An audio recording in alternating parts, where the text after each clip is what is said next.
Hi everybody and welcome to another episode of the United States of a Movie Podcast. We're the movie podcast that makes every Monday a fun day as we get together and we talk movies. But we have a point here at the United States of a Movie. We're trying to find one movie to define each state in these United States. We've already done one trip around the states except for one state. We've currently finished our second because today we're actually finishing off the whole thing, the whole map, by arriving finally in the state that we forgot existed. Welcome, ladies and gentlemen, to Nebraska. Where? What? Huh? Yeah, you know what? Hi, guys, I feel like fucking Lewis and Clark. Like we have just discovered a new fucking state that didn't exist before. And you used to watch under our noses all the time. You used to watch the New Adventures of Superman with are you doing Lois and Clark? Lois and Clark? Yeah, is that the two explorers, Lewis and his hetero life mate Clark. Remember? You know, honestly, did they team up with a Native American woman? Help me out here. This is a part of American history. Lois and Clark or Lewis and Clark? Okay. Lewis and Clark, yes.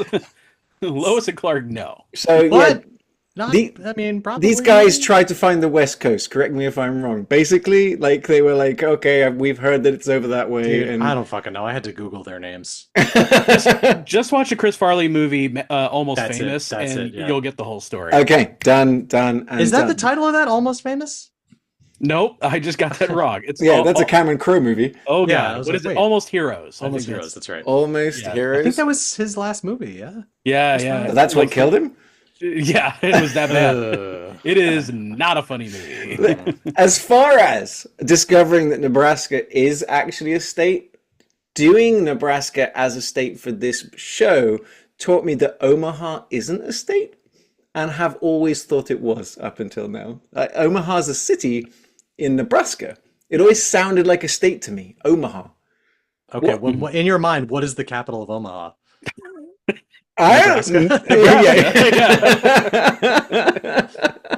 We'll get to that. Nebraska, DC. So, yeah, there you go. The District of Nebraska. Yeah. Mate, don't. Now I want to watch. Every time we bring up DC, I want to watch No Way Out. But let's get back to the point, ladies and gentlemen, before we get to the movies that we're doing this week. One and I, as always, welcome back my amazing co-host, Ryan Sanders, sitting in Arizona right now. Is it 115 degrees already? No, it's like we had a cold spell. It's like 70. It's chilly. Ooh. But it's been a week, boys. We are so fucking back. There are two teen wolves inside of me, and they are fucking. Let's go. Wow. Okay, can't wait to unpack that one. Sounds kind of hairy. Hairballs included. And as always, sitting in the middle of his very own video store in Los Angeles, California, Will Hirsch. Welcome back to the show, buddy. Great to be here. You took my Teen Wolf joke, so I guess I am just the Bruce Dern of this podcast. I'm angry and cantankerous all the time. And black and white. And black and white, yeah. So let me do my best Bruce Dern impression. Nailed it. That's it. I got it. Yeah, you should have done a combination of Rooster Cogburn and Bruce Dern. Rooster Cogburn. That's just Nick Nolte. Who I thought was in this movie, because I've seen the poster for Nebraska many times, and I assumed it was Nick Nolte every time I saw it. Hulk. God, I saw like a recent movie that had Nick. I can't even remember the fucking title. That a movie that had Nick Nolte in it, with like a hitman or something. Like very. Was it a recent. liquor store security camera footage? Is that what you? I'm like, A, I couldn't believe that he's still alive. 2, I couldn't believe he's in this movie. And 3, like, I can't believe he just sounds like that now. It's crazy. He just growls. He's former sexiest man in the world. The movie was Crime 101 with Chris Hemsworth. Oh, that's a real recent one. Oh, yeah, that's what I'm saying. Oh, okay. That'll be coming out on Prime soon. It's on Prime. That's where I watched it. Oh, shit. I'm going to have to watch that. Suck it, Bezos. It's a very okay movie. Son of a biscuit. I kind of figured. If any movie that goes straight to like Prime or something like that, I will say say a 90% chance it's like... It got a theatrical release, but I was confused by the title because Crime 101 implies like, oh, he's teaching someone to crime. When the reality of it is, it's because of the highway, the 101, in Oh. California. Well, now Where I get the- why they want to commit crimes. Where the 'cause crimes if- are all taken. Okay, now that it's makes kind of sense. like it's a little bit of Drive, it's a little bit of Thief, it's a little bit of Derek Sanfrance's like A Place Beyond the Pines. None of them great. I was about to say But you're saying you're saying things I like. I know. However, not. I mean, it's a solid watch. I shouldn't talk shit. I enjoyed it, but the whole time, like, oh, they're just doing this. They're just doing this. They're just doing this. Okay, there's too many references without being their own thing. It's like Mark Ruffalo's character from Collateral survived Collateral. Spoiler alert to our audience. And now he's like an old, kind of retired, like, God damn, I gotta chase these jewel thieves around fucking Los Angeles. Again, all these words you're saying sounding good to me. I may have to check this movie out. On paper, you're gonna love it.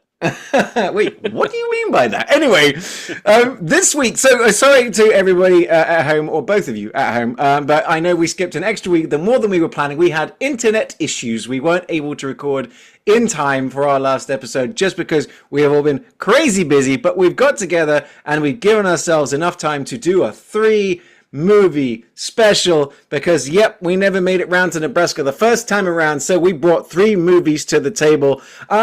Ryan, seeing as you already started off with your favorite joke, why don't you introduce one of the movies that we did this time around? We picked the Bruce Dern class. 1984? Close. 3? The other way. 2? 5! 1985 classic, Michael J. Fox classic, Teen Wolf. Yes! A movie I have not seen in a very long time, but remember fondly, and I got some thoughts. I've got quite a lot of thoughts, actually. It's a movie I hadn't seen for a while and also remembered fondly. I remember having it on VHS. I remember Michael J. Fox being, and still is, one of my favorite people on earth. I couldn't get enough of his movies when I was a kid. But this one, the one thing we will definitely be getting into is maybe the lowest stakes movie we've ever had on the show. And I really want to delve into that. But before we do, we're going to introduce the other movies as well. Will, by all means, pick one of the other 2. Directed by the same person. We've got 2 Alexander Payne movies. We are bringing the pain. I'll introduce Nebraska. That was the one I was most interested to watch, just because I had seen the other 2. So I was very curious about Nebraska. And after seeing it, Alexander Payne knows how to make a movie. Yes. But man, are these 2 movies different? Like, you could not convince me they were directed by the same guy. They weren't 2 sides of the same coin. They were barely coins. They were even remotely connected to each other. They could not be more different. You are right. I mean, this is a movie that came out in 2013, was nominated for the Palme d'Or at Cannes. It won Bruce Dern Best Actor. And was nominated for all kinds of stuff at the Oscars: Best Picture, Best Director, Best Actor, Best Supporting Actor, Best Original Screenplay, Best Cinematography. It was a movie that moved at the glacial pace of a straight story. Yeah, right. But that definitely isn't a dig. No. Because we enjoyed a straight story. And I enjoyed Nebraska as well, like as much as you can enjoy one of these movies, but it's a slow burn movie that does keep burning all the way to the end. Our other movie, though, is a movie I honestly haven't seen really since it came out. I think I saw it like maybe in the late 90s, early 2000s. I remember kind of enjoying it, but going in not knowing what movie it was.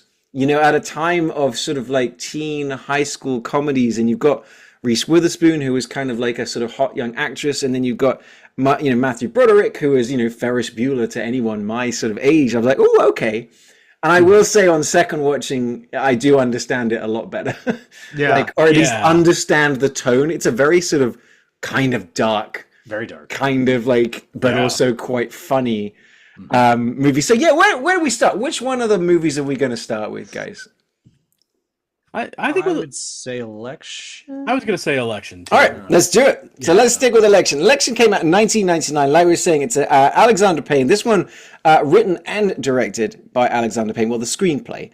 But it's based off a book by Tom Perrotta, so by Election. And it's basically all set in a high school in Omaha, not a state. Nebraska is a state. And essentially just tells the story of a high school election, but with the friction that is thrown in because of the strong personality of Reese Witherspoon, Tracy Flick, and Jim McAllister, Mr. McAllister, played by Matthew Broderick. I forgot this was an MTV production, like right at the beginning when you see that spit. I was like, wait, what? I forgot about this. I forgot you get like the voiceover from 3 different characters, or from 4 different characters. It's the POV movie from whoever's POV we're currently following. Kind of interesting. And everybody, all of them are unreliable narrators, which is a very interesting. Like, their narration doesn't match what you see them doing on screen, which is also something I don't see happen very often. Yeah, that's true. It's like you're listening to the unreliable narrator, and you're seeing visual evidence of what they're being unreliable about, like as they're doing it. That's very atypical. It was a kind of under the radar movie. Did well. It made back, well, depending on who you quote, but it's like it did okay, grossed 17 million. But it got an Academy Award nomination as well for Best Adapted Screenplay, Golden Globe nomination for Reese Witherspoon, who is fantastic in this movie. Yeah, I mean, when is she not fantastic? But Tracy Flick just an iconic character. In picks. It just hits all of the notes that Reese Witherspoon is so good at. We all went to school with like someone like this. Yeah. It's kind of like she's kind of like one of the girls from Booksmart, but without the fun redemption arc. She's just nuts. Sure. Yeah. Yeah. In her own special way. But basically, yes. Yeah. It's about her running for class president. It's about her teacher kind of like, in a way, annoyed by her consistently just being annoying, kind of like ropes in the sort of like the most popular boy in school who's broken his leg, with football player Chris Klein. Yeah. And then because Chris Klein, and there's a whole other thing with his sister. So there's I forgot about the gay sister B plot. His adopted sister. Yes. So a line that gets dropped and you're like, oh my God. And like she's running for class president unopposed, and he's just like, someone's got to put a stop to this. So he enlists Chris Klein. Chris Klein. Kevin Klein's dad, Chris Klein. He enlists him to like run against her. And a lot of apples and oranges analogies that go throughout this movie. I like the cut when he just grabs a banana or something. Yes. Yeah. So look. So we're very much jumping ahead, but this is a very unconventional movie that's made conventionally, but I love that the stakes are so low in this too. It's a meaningless thing. It's a different approach. It's like we're saying, is at some point from all of these 4 characters, at some point they are narrating to us, and we sort of just go through the election cycle, but then we get the sort of the aftermath of then what happens to Mr. McAllister because of a certain decision that he makes. They're all kind of like an interesting moral gray area, and it just kind of escalates from there. But it starts very shockingly, that like even to the point of Ryan texting going like where we're getting a sort of voiceover of this guy, and he's introducing us to his school and about what he does.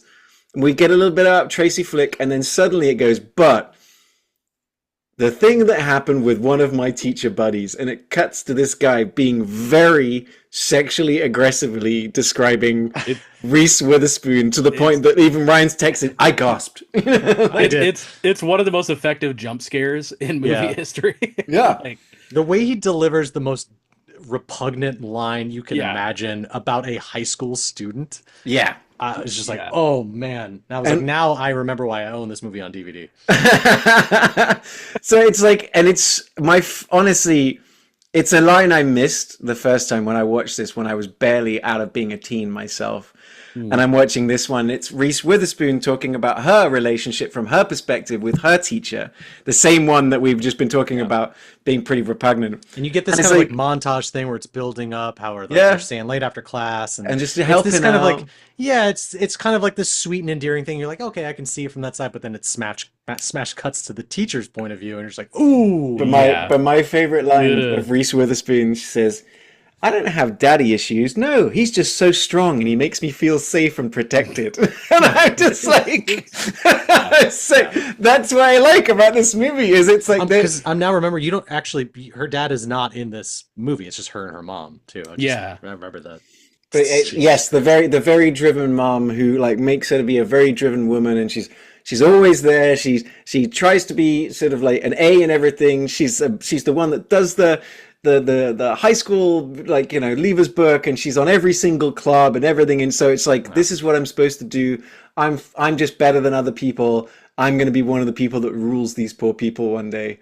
Essentially, is Tracy Flick. Yeah. And then you've kind of just got Matthew Broderick, who's like a good teacher, but then like, I mean, the whole thing with then him getting involved with the wife of the guy that was cheating with Tracy his Flick. friends. Yeah, it's his friend. Like him and the other teacher became like really good friends. They had a kid. Like their couple had a kid, and then all of this goes down, and they get split up, and he becomes like infatuated with the ex-wife of this guy to the point where they almost have an affair. And then just like, this is just one of those movies where it just gets worse and worse and worse. Kind of like that. It's like, picture the scene from Swingers where Mike is making that phone call and he calls again and leaves a message again and again and again. It's just so cringy and painful. That's just like the 2/3 of this movie is just so painful to watch. It's like, it's Matthew Broderick gets stung in the eye.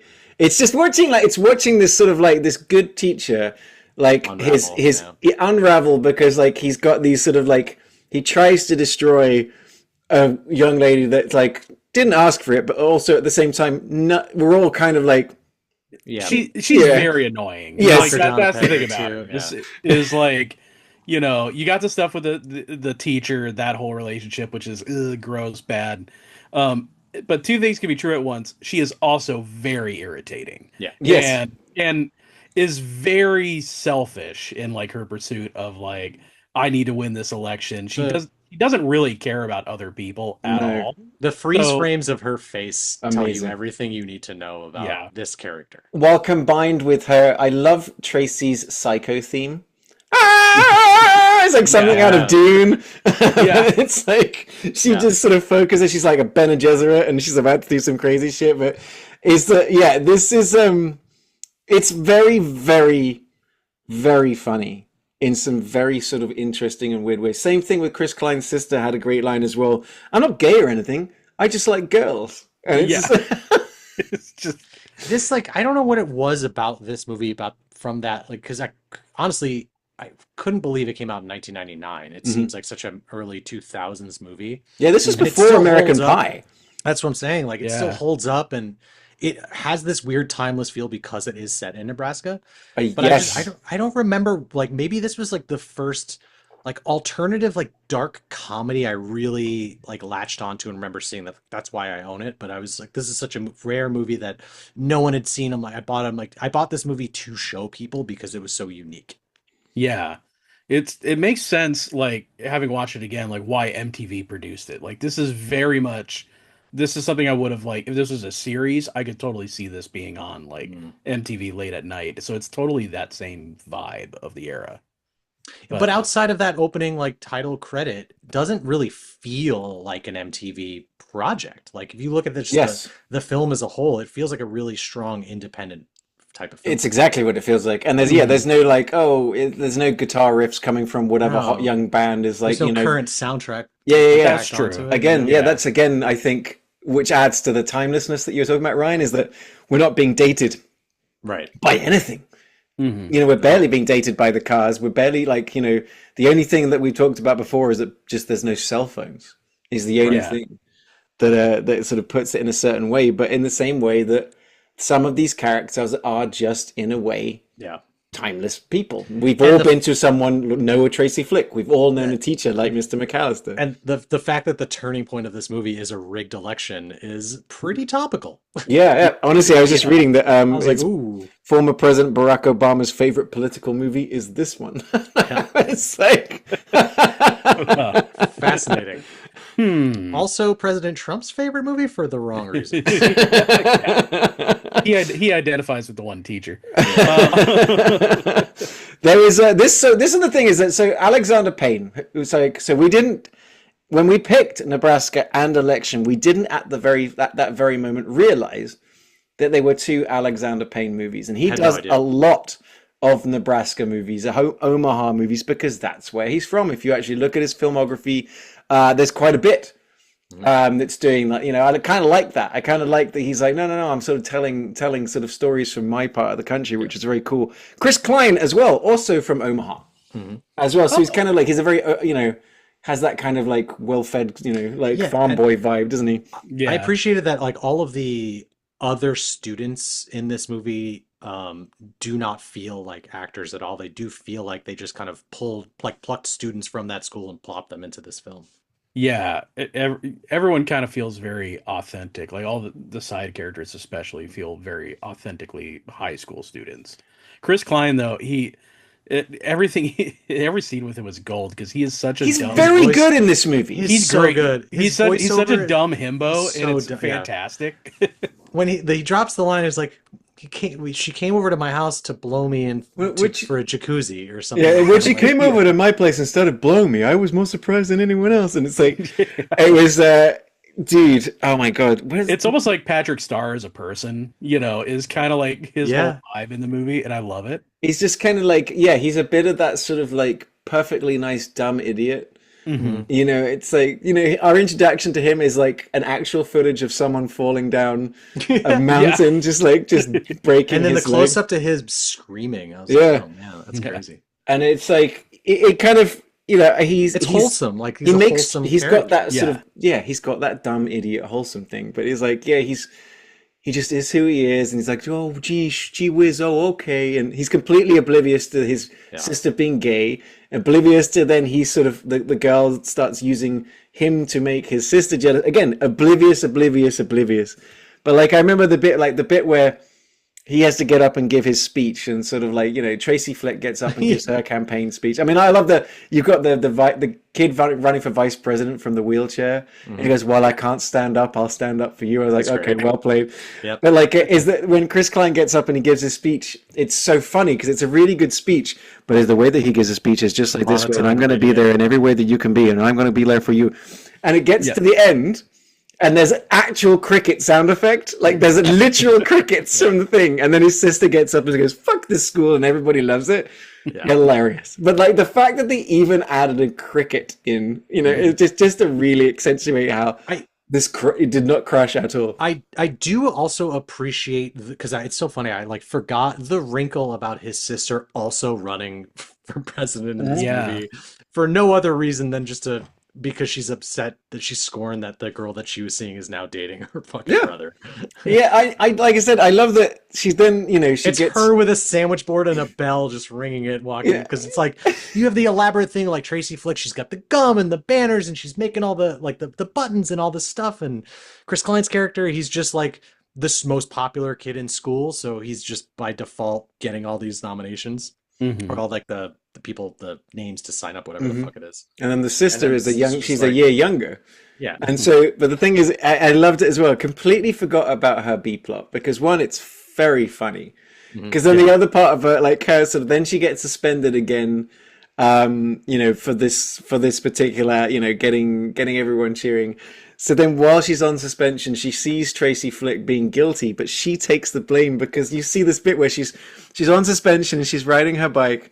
And like I said, she's not gay guy, she just likes girls, but then she stops and she's just watching a bunch of Catholic schoolgirls playing soccer. yeah. And that's when she makes her plan, and I'm going, oh my God, I she forgot looks at them, about she this. looks at the sign So to see funny. it's a Sacred Heart, and she's like, okay. And then you get that like beautiful montage at the end with like Yeah, no, it's great, but Yeah, it's it's the bit with the dad. Like even that he's like, we're sending it a Sacred Heart, and she can't stop smiling, and it's just like it's so fucking funny.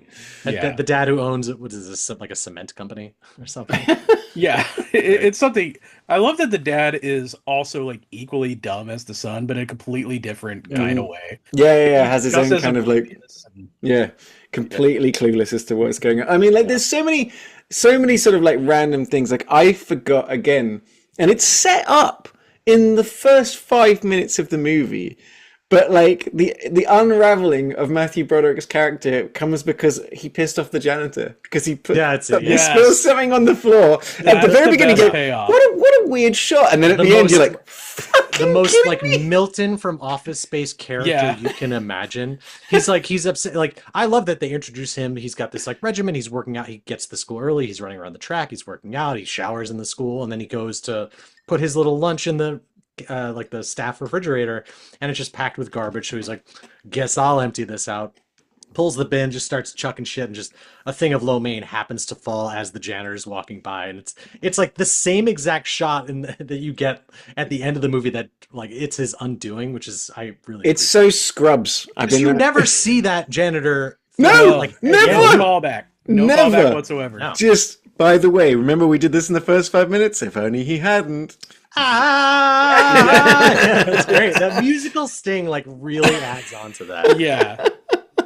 It's like this tribal, like animalistic thing that just fits so well with this movie. I think, another thing that fits very well in this movie is Matthew Broderick. And I thought, that the interesting thing about Matthew Broderick is even as he is aged, he's still a child. He's got such boyish energy, boyish vibe, boyish voice. And it's kind of interesting seeing him play this a little bit different. But the one thing I've got there is there any run as iconic as the "I'm trying to hurry but don't want to look like I'm hurrying" Matthew Broderick run? Oh, when he's like running out of the school to or like his little shuffle. Yeah. Well, yeah, he's got a thing that he does with his hands, and he does it in all of his movies. He does it in War Games. He does it in Ferris Bueller. Like it's just Matthew Broderick's "I'm trying to hurry," arms hung like out to the side kind of thing. But that is such like an exact copy of what a teacher would do in that situation. It's like, Will, as you're a former educator, I'm sure you've seen your fair share of running teachers. Yeah, it's like, because there's no running in school, so you're trying to hide the fact, like, well, I don't want to set a bad example. Yeah, so exactly. That's what like, it is. This really speed walk shuffle to get from class to class and stuff. Yeah, you got like the classic like stick up the ass kind of like shuffle. But he nails it. He fucking nails it. It's that so whole him. thing of like the affair, because now he's helping out more and more with his friend's ex-wife, and there's like a little bit of an attraction there, and they have this make-out thing all the while he's having trouble impregnating his wife, so he feels like, and all like the sex scene with him and his wife, but the faces kind of slide in. Oh, that's the part when Mrs. was doing the laundry, and she's seen the movie. Yeah. But then you've got all this, the faces slide in, and they're saying like, then it gets to Tracy saying the most filthy stuff, and then Mrs. just pokes her head around the corner. I go, it's fine. Yeah. It's comedy. But in her like comedy. Shitty snide voice. Yeah. And that just somehow works for him. I was saying, so it's fill me up. Yeah. Fill me up. Like, oh my God, so gross. It's so gross.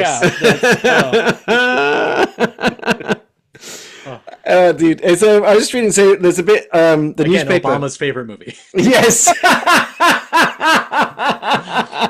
But Michelle, repeat these lines. That was not about Obama. Give you credit. It's pretty good. Yeah. The newspaper article in the film, if you pause the film and read the article, is you being called out for doing it. Because if you pause the film in order to read this entire article, your time would be better spent renting Citizen Ruth from your local video store. Do you know how hard it is to write these fake news stories for movie props? I've got better things to do. I was like, respect. I like that. Does Teen Wolf also have like a fly-in newspaper? It had a weird newspaper thing as well. We have to figure that one out. Wolf Boy scores 60 points and yes. Yeah, werewolves are real. By the way, who cares? Anyway, moving on. So this is interesting. So the novel was inspired by two key events. One, the 1992 U.S. presidential election in which Ross Perot entered as a third-party candidate, a move echoed by Tammy Metzler in the movie. And the 1992 incident at Memorial High School in Eau Claire, Wisconsin, in which a pregnant student was elected homecoming queen, but staff announced a different winner and burned the ballots to cover it up. What the fuck? I will say, for as much, it's like I was trying to understand her in this movie, because like the one thing he does, like to push the election comes down to like two votes, and he's having the students count it. And the irony is, if Chris Klein had voted for himself, it would have been a tie. Right. So we're given that extra. No one else knows it, but we do. But the hubris of like crumpling it up and just throwing it in his bin instead of like just pocketing them was like, that was a frustrating thing. Like, I get why he did it because he's so frazzles. Yeah, of course. Cover your tracks. I mean, I get it. Come to Ryan for election fraud advice. That's right. Yeah. I will vote for you. It's in December 2022, it was announced that a film adaptation of the sequel novel Tracy Flick Can't Win was being developed. by Paramount Plus. Ooh, Interesting. don't want that. So, but With instead, Reese Witherspoon come back? I don't know about that. But instead, he did The Holdovers, Oh, Okay. much better choice. I mean, which is a movie we've It's just were talking incredible to about. see like the elevation of his filmography. Like I was looking through it, I'm like, wow, I like all of these movies. It kind of reminded me of the director who did like, was it Jeremy Saulnier who did Blue Ruin and yeah, the bicycle movie I can never remember the title of. Rebel Ridge. Yep. Oh man, great movie, Black Reacher. Yeah. But yes, Election 99 about Schmidt, Sideways, which I've never seen. Everyone always quoting it. The Descendants, that's a George Clooney movie I heard great things about. Nebraska in 2013. 2017's Downsizing was one that people were very meh. That's where they actually get They shrunk. shrink, right? shrink people down. And then, gonna learn 2023, The that Holdovers. Man, he's just, I mean, I'm looking at the nominations. Like, he had Academy Award nominations for his movies. 1, 2, 5, 5, 6, 5. Like, Yeah. not bad. I think we almost picked About Schmidt too as one of the times. Yes. Right? Because guess where it's set? Exactly. I mean, like, apart from like Sideways and I think The Descendants is set in Hawaii. But yeah, no, this was, he's kind of like, like going back to something that Ryan said, is that Alexander Payne doesn't exactly have a vibe in his movies. They are different. Yeah. Though that's this did like feel like a lot of the characters in this, or I should say, especially in Nebraska, had a very like Coen Brothers kind of whimsy to them. You know what Yeah, I mean? Yes. this is definitely a sillier, more like you said, whimsical film than a lot of his other movies that I've seen. Which is why it was so strange that Yeah. realizing like the movies he went on to make later, but totally works in this movie. Like, yeah, I think this movie, when it came out, it was a bit ahead of its time. Yeah. I think when it came out in 99, again, like I said, it was a time of when we were getting something like American Pie and a scary movie.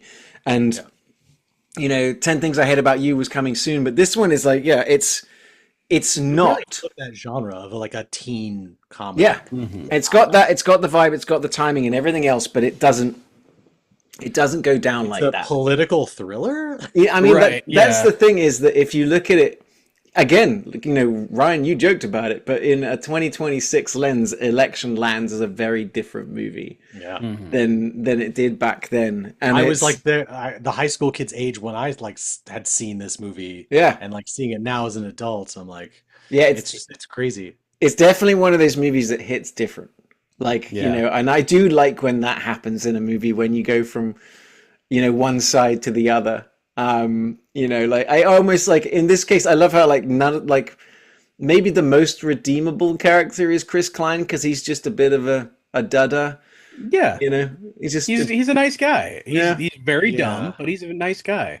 And his ideas for like when he thinks he's won, like the ideas he approaches Mr. McAllister with for like, like what he wants to do as class president are so like innocent and stupid. Nothing that actually like for the student body. It's all like we need to have like some fun as like a student body. It's just like, okay, this is. I mean, it's funny. Like every character does. Like I appreciate every character arc in this movie. I think Tracy Flicks is probably the most like predictable in that sense. Like she goes on to work with a senator or whatever. The sister. Who the fuck does she think she is? Yeah, that was good. I mean, I think there was an alternate ending. I was reading the trivia, like there's an alternate ending to this movie, that Which was actually what the book one was. yeah, audiences didn't really like. Yeah, Like, is they basically reconciled many years later, and everyone's like, nah, fuck that. Oh no! Yeah. and the idea that he's constantly he has that conversation with, I think it's Chris Klein's character, where he's comparing like Coke and Pepsi, and everyone's drinking Coke, but he specifically drinks Pepsi, and so that at the end he's holding a Pepsi cup that he throws at her, Yeah. or the limo, whatever. But yeah, the sister goes off to Sacred Heart and has her thing, and meets her. If she meets her, this girl's definitely the girl for me. it's and the exact. They're on the swing. It's exactly the same. It's so funny. And then you see Chris Klein just goes to uni and like goes to college and just we had the best rager, and like he like Matthew, like I love like the apartment that Matthew Broderick's living in New York. Oh my God. It's When he comes up from the basement, they like to reveal. Yeah. He's like, sure, I don't even know. I forget how much money he said it was. Like, it was like 1,800 or something. It was a month. $1,500 insane. in $1999. Yeah. crazy for a closet. Yeah. But Honestly, and then it looked the same size as my apartment that I had with Mrs. in Hong Kong back in the day. I think most people would probably want a bit more catharsis out of this movie. Yeah, Like you don't get it. I mean, not really. You get the bit when Tracy Flick goes off to when she goes like Georgetown. I forget what college she goes to, but when she's in the Right. dorms, she's trying to study, and it's like she thinks she's going to be among her peers, but no, it's more of a young like college party scene, Hmm. and it's just her getting frustrated that she can't study. But it's got this like voiceover with her walking wistfully against like along the thing. I'm like, fuck you. Mhm. Yeah, I mean, there maybe it could have benefited from. I don't even know about this, but I was gonna say like one scene like that kind of follows up on that, where it's like, yeah, she succeeds in all her goals, but she has no friends. Like Right. nobody likes her, Right. Mhm. you know. So yes, she's getting these positions of power, but she's ineffective. Like And nobody she wants didn't to be learn around her. anything. She has, No. Yeah. so she's not grown. I mean, honestly, like, and then Matthew Broderick hasn't, he didn't really grow either in a way. It's more No. like, it's almost like that she brings out the crazy in him. Hmm. Hmm. Like it's almost like it's if you haven't seen the new Malcolm in the Middle, it kind of addresses that like they're bad for each other. They just bring out the worst in each other, kind of thing. And I think that's what happens with him too. So it's like yeah, kind of what you mean by a catharsis. That there's no real like lesson. What did we learn?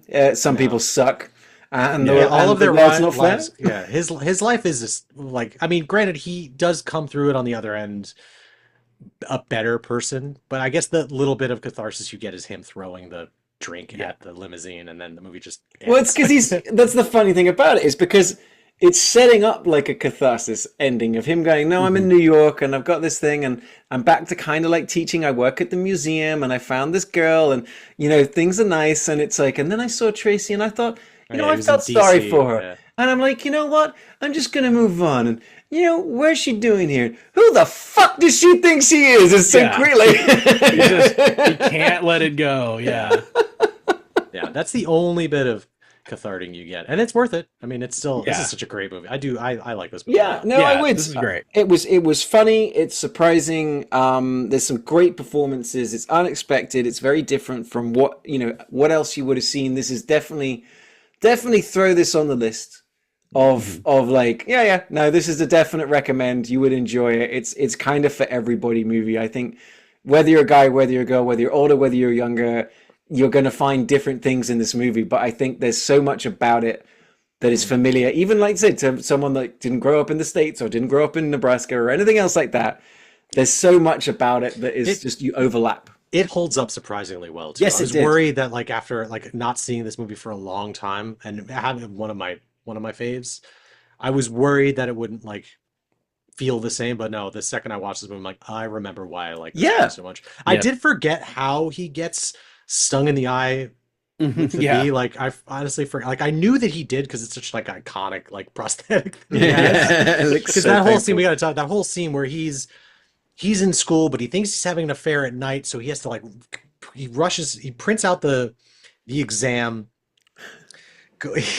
He prints out the exam, like the pop quiz, leaves, runs to the hotel, gets the champagne, does all this stuff, and then like he's hunched over in the shower, like washing his fucking Yeah. undercarriage, which is so fucking funny. Only for her to not receive his calls. And then he gets home and it's just his life is basically ruined. And then the bee sting, like you get that cool shot of him, like you hear the bees, that little foreshadowing. I like that. Hmm. Mhm.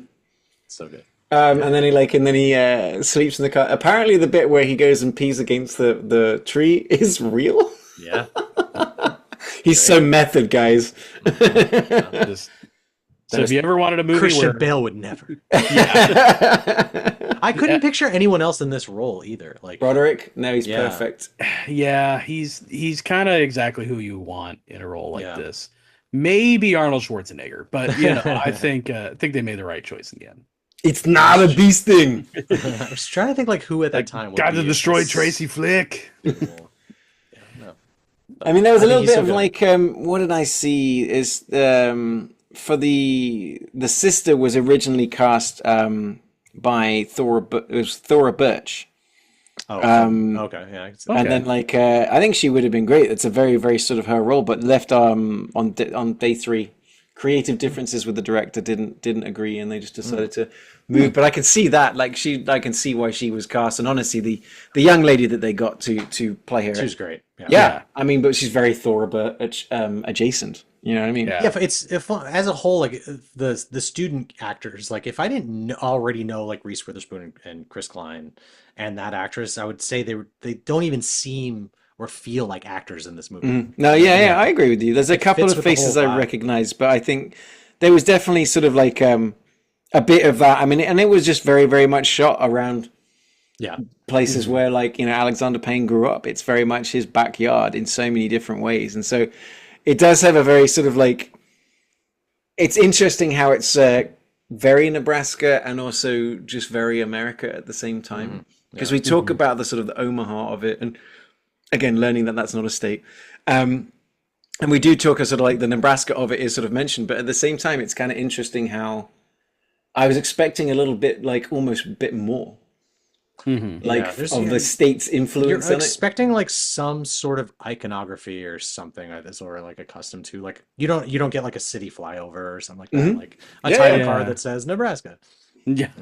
But then, like, whereas there's a lot more iconography and a lot more sort of everything in many ways. Teen Wolf, yeah. In I was gonna say, you know what election doesn't have? Teenage werewolves playing basketball. No, and we're saving that one for last because we're going to talk about Nebraska next. So this is directed again by the same guy, Alexander Payne, written by Bob Nelson, and like I was saying, it's nominated for a whole bunch of stuff. One, like I said, almost like nominated for Palme d'Or at Cannes, one Best Actor. I can't believe it's 2013. I still see this as a new movie, which is crazy to me. I was not expecting this movie to look as absolutely stunning as it did. Like I can't picture this movie working the same way in color as it does in black. My very second line of notes. So my first one is Montana. I thought this was Nebraska because the stars start in Billings, Montana. Billings, yeah. But the contrast in black and white in this movie is striking. And we talked about this with Is it Paper Moon? And yes, I was going to say Paper Moon was another one where it's like it's almost like the quality of the film or the quality of anything like shot in black and white. It's incredible. like forces your immersion. Yeah, and they use it well. I mean, Paper Moon used it very well, but I think Nebraska did as well. And there was honestly right at the beginning pushback from the studio about doing a sort of black and white movie, but the initial tests just right up the beginning from the shots they were getting back. No, we were wrong. Choice, like why? Like but and yet in some way, like it works so well and elevates this movie to like a different type of status. I don't know what it is, you know. So this movie, it tells a very, very simple story about Bruce Dern's character, Woody Grant. He's like, you know, indeterminately old. You know, you could put him in his 80s or something. Basically, who believes he's won $1 million in the $1 million sweepstake things that you get sent through the mail. And to get it, he has to go all the way back to Lincoln, Nebraska. He grew up in Nebraska to claim his $1 million. He's got his sons, played by Will Forte and Bob Odenkirk. Like Will Forte, I mean, like, you know, playing the opposite of MacGruber. He's playing very sort of like patient, very calm. Could you imagine though if he was playing MacGruber? Oh my god, he would get that $1 million. And then the mum as well, sort of the long suffering mum, June Squibb, who is like so good in this movie. Actually, like she's actually out of control how good she was. Yeah. She was only 26 filming this movie. Yeah. I was trying to think about where so that's okay. So In and Out, she's in and Out. About Schmidt. Okay, so there's a reverse. Okay, she's done a whole bunch of stuff. Yeah. I was sitting there watching the movie going, why do I know her? I know her from stuff, but I've seen her in a bunch of movies. But she recently did Thelma, where she was, which was like an action movie that she starred in. What? Mm-hmm. Yeah. Did you see it in the theater? No, I didn't get around to seeing it. Oh wow! I need to check it out though, because it seems right up my alley. She's a sensible woman, In and Out. Those we've done on the show. None of the other ones. No. Until Nebraska. But no, she's great. So she's the long-suffering wife of this, like, just Bruce Dern plays the most curmudgeonly, he's like the guy from George Strait. He's the guy from Straight Story, just without the like the charm, if you will. Like he's basically just angry, cantankerous, somewhat sort of like focused on like what he wants without ever really listening. He drinks too much without it being like a major plot point. It's more just, Dad, you drink too much. And then sort of Will Forte, his son, is like, he's just like, just the son. He's somewhat patient. He sells audio equipment. Yeah. And then you've got his brother Bob Odenkirk, who's kind of like the local anchor in a way, Again, nothing, it doesn't tell us anything more than we basically need to know. It doesn't over-explain anything. You just kind of pick everything up. But like I said, it is insanely simple. That it's just, okay. It's a very straight story. Let's go to Nebraska and get your winnings. Well, because you get the son is like, he's going through a relationship thing where his ex had, like, they were living together, but she'd moved out.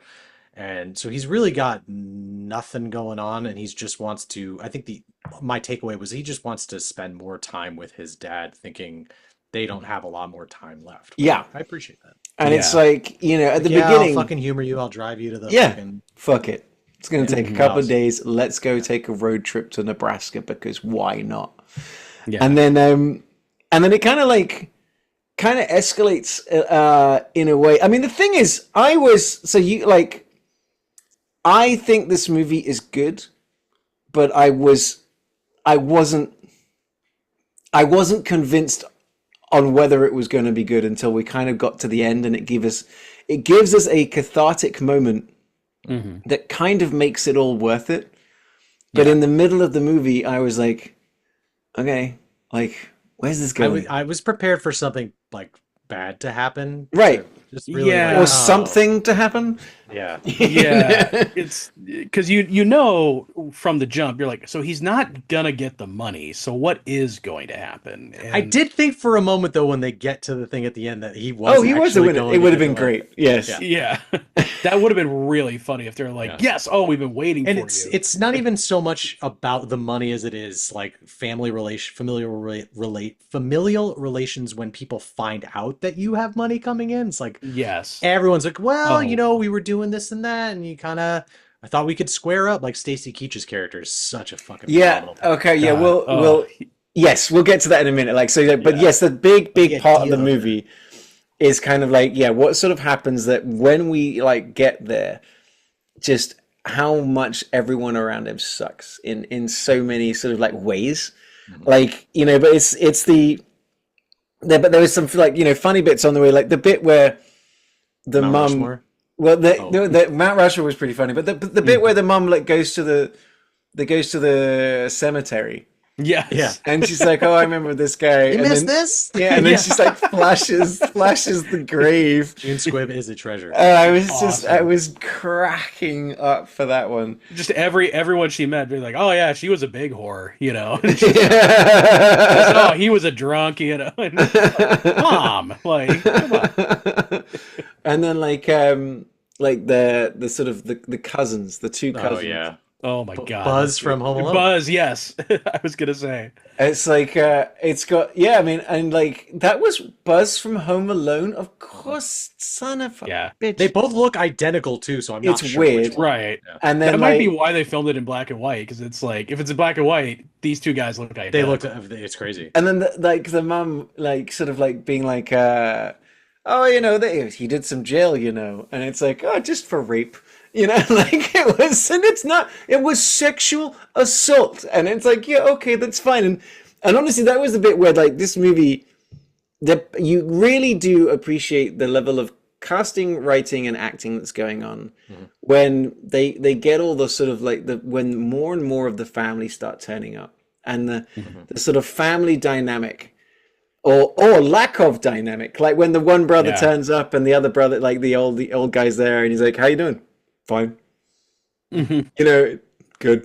It's just like they're monosyllabic. They don't really engage. Or the wives do the talking for them. Then all the sort of like suddenly the cousins start turning up, and then it's like, And then, yeah, it becomes this small town, like phone tree of, ooh, Bruce Dern's going to be a millionaire. And that's kind of where it becomes, again, it's still like, we've got three movies that the stakes are basically lying flat. As like, like as a Texan would say, lower than a snake's belly in a wagon rut. That's how low the stakes are. Wait, all season drop that one. I've had it written down for years. I'll find a place for it. Yeah. But this, like for this movie, I wouldn't say this movie is for everybody. You know, kind of like I was saying about Election, there are people that are going to go, "What is this movie?" You know, like, why am I watching it? What's the point? What's going on? You know, like, when's something going to happen? Yeah. Whereas, like for me, you put an old angry guy on screen and have him talk to other old guys, I'm gonna watch 9 hours of that. Like that is exactly my kind of movie. So and I like Bruce Dern a lot, but this movie especially, I had texted you guys the prompt where I was like, has he ever played a nice guy in literally any movie? So much so that is one of the top searches on Google is, has Bruce Dern ever played a nice guy? Laura Dern's son? He's so good in it. But yeah, I see what you mean, Ollie. This is definitely, you got to be in the mood for it. Yeah, this isn't like where you're at a party and you're like, guys, Nebraska. Yeah, everyone sit down. We're gonna watch Nebraska. Yeah, again. No. Yeah. Yeah. No, this time with the Bruce Dern commentary. Yeah, dude. Yeah. The thing is, I would say, you know, I would argue that I don't even think there are some people that would ever be in the mood for this movie. Is what, you know, like I said, there are certain movies that are 4-quadrant movies. There are certain movies that you're like, oh wait, if you want to feel this is not that kind of movie. This is when you do love movies and you're like, ooh, I've never seen a movie like this. Like I said, for me, I'm talking so much about the cinematography, simple, beautiful, brutal, you know, at times. Will Forte's doing so much work with just his eyes.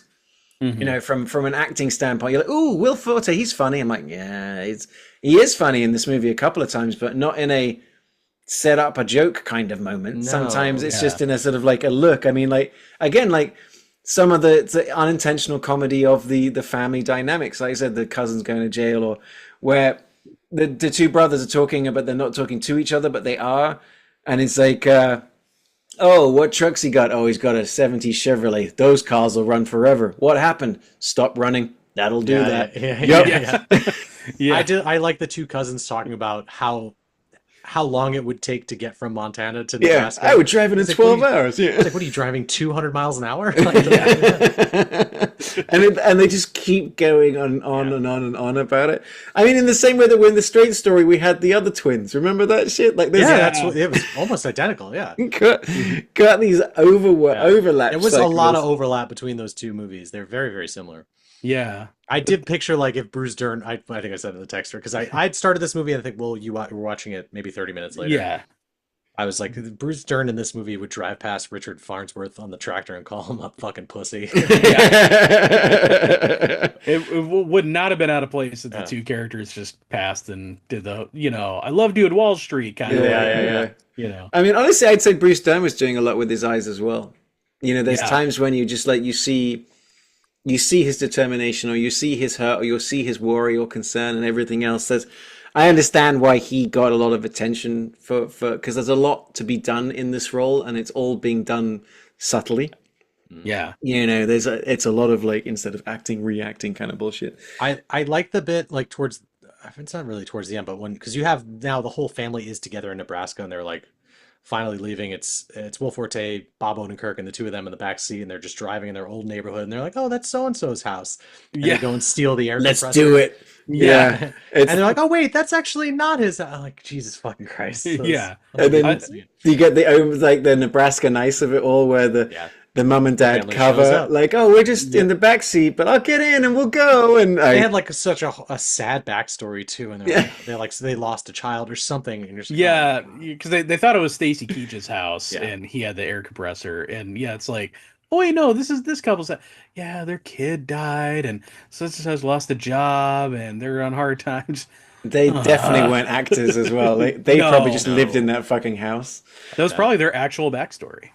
There It is a was- scene too later. I forget when it is, but Bruce Dern is like, I think it's after the cousins. Spoiler alert.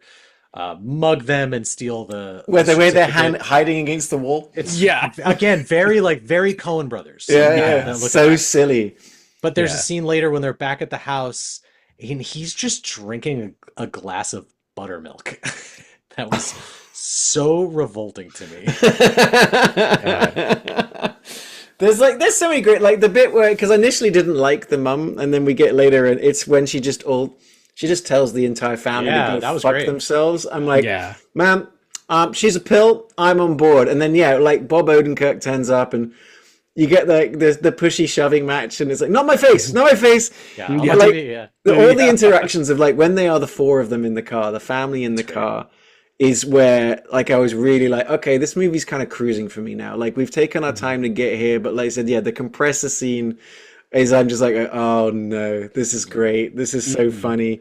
And then also just like the impeccable casting of Stacy Keach, Yeah. who has a face, man, has a voice, but like I was talking about, he's got the panache with which he can deliver a line, which with depth and smarminess and this sort of subtlety of being an asshole while pretending to be nice, like it's a real sort of like art for people of the country and things like that.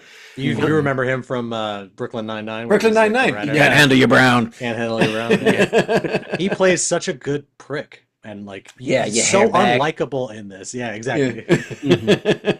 You- I mean, that's the thing. I'm so glad I watched this movie, but it is a difficult movie to recommend. Yes. Oh, Yeah. that's what I mean, because one of my notes is, fuck me, it's only been an hour.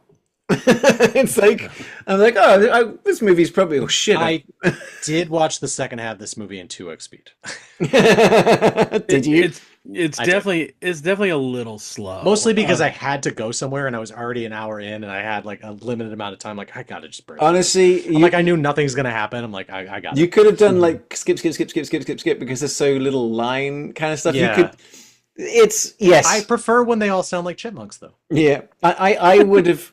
This movie dragged for me, Yeah. and like I said, But it's dragged. good. It's good, though. It is good, and Yeah. it's like I said, you're not watching it because you're gonna get this feeling or that feeling. You're watching it for the everyone's doing very good work. It's like watching a really good play. Yeah. But I'm not going to go back and see that play 6 more times. And I'm I like, don't want to watch oh, this. that again. was really good. Right. Like I enjoyed that. But then like, It's kind of the movie you watch if you have to do a movie for each state for a podcast.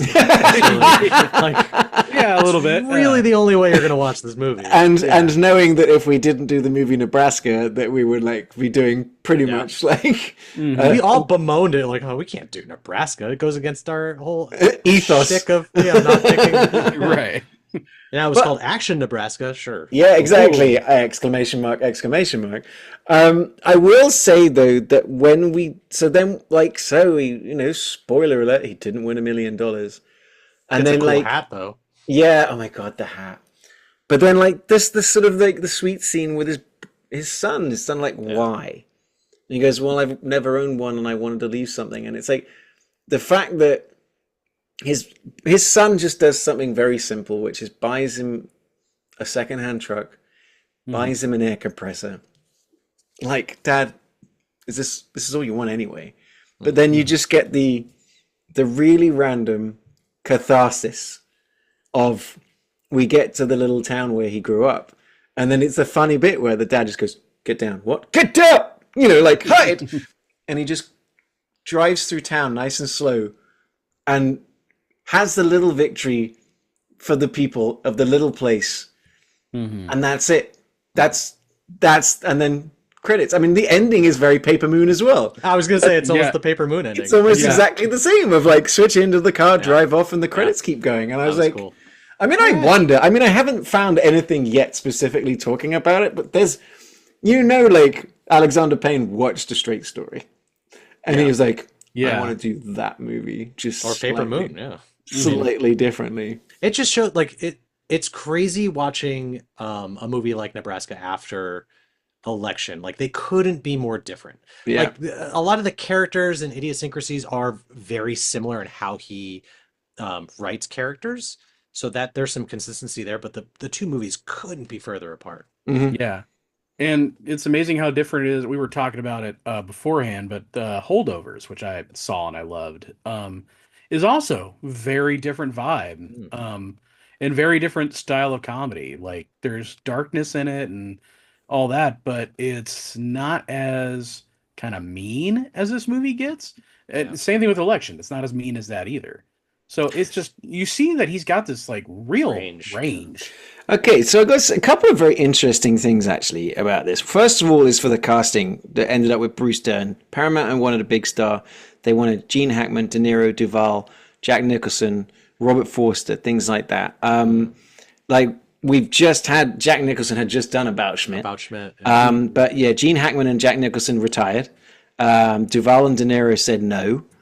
And honestly, Payne was kind of interested by the whole like Bruce Dern thing, is that we hadn't had a great Bruce Dern performance in years, and I was kind of curious to see what he could do, because he can play that kind of like in sort of ingenuous, ornery kind of character. Cool. They almost went with Bryan Cranston, Paul Rudd, Casey Affleck, Matthew Modine for the Will Forte character, but this is the other part that I'm like, wait, what? Because the film was shot on digital Dermot camera. Mulroney. Yeah, Crispin Glover. The film was shot on digital camera, Panavision anamorphic lenses. It's got a really interesting look. Yeah. The film's lighting was designed to accommodate black and white, but you see, it was converted from color to black and white in post. And the way that it was shot and the way that it looked, I never would have guessed that. No. I never would have, like, that seemed so good. The black and white on it, and like the whites are so white, the blacks are so black, but you can see everything. I never would have thought about that. I can see why they'd want to do that. Like that's definitely, it gives you a lot of room to play with too. Because if you know how to light for it, then then converting it to black and white is not a problem. But it gives you a lot more flexibility. Whereas if you just film it in black and white and something's not working, you're kind of stuck. Yeah. So I totally understand the reasoning behind it, but that is fascinating. It's kind of the interesting thing about how, like, in Oppenheimer, there was no black and white. Here we go. There was no sort of 70mm black and white. Like Kodak was manufacturing it, and they were delivering the reels. They were like handwritten, like, you know, labels on the sort of side and stuff like that. Because like it's kind of hard in a way if you're going to do black and white in one. But yeah, if you want to do black and white film, they're like, oh, we'll see what we can do. But if your name's like Chris Nolan, you can get that shit done. It just makes me think of like the scenes when they're like leaving the bar and trying to find, like they think he lost the ticket. Yeah. That like that the shots of that street it's so striking to me. Yeah.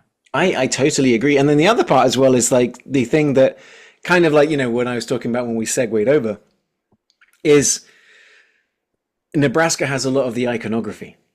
Not just like of like America, so we get South Dakota, we get like things like that. But when we do get to Nebraska, it's like the open sort of plains of it, the countryside of it.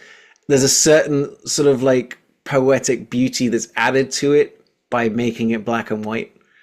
You know, it's just, you're just seeing it for what it is instead of like the greens and the blues and the clouds and everything else. It's quite stark, but quite pretty, quite quiet, quite simple. I mean, interestingly enough, like this movie is also very timeless. That while it is happening at a time when, you know, cell phones exist, and like you got the son, one son's on, you know, TV news and all this kind of stuff, is that our protagonist is, you know, gargantuan boomer.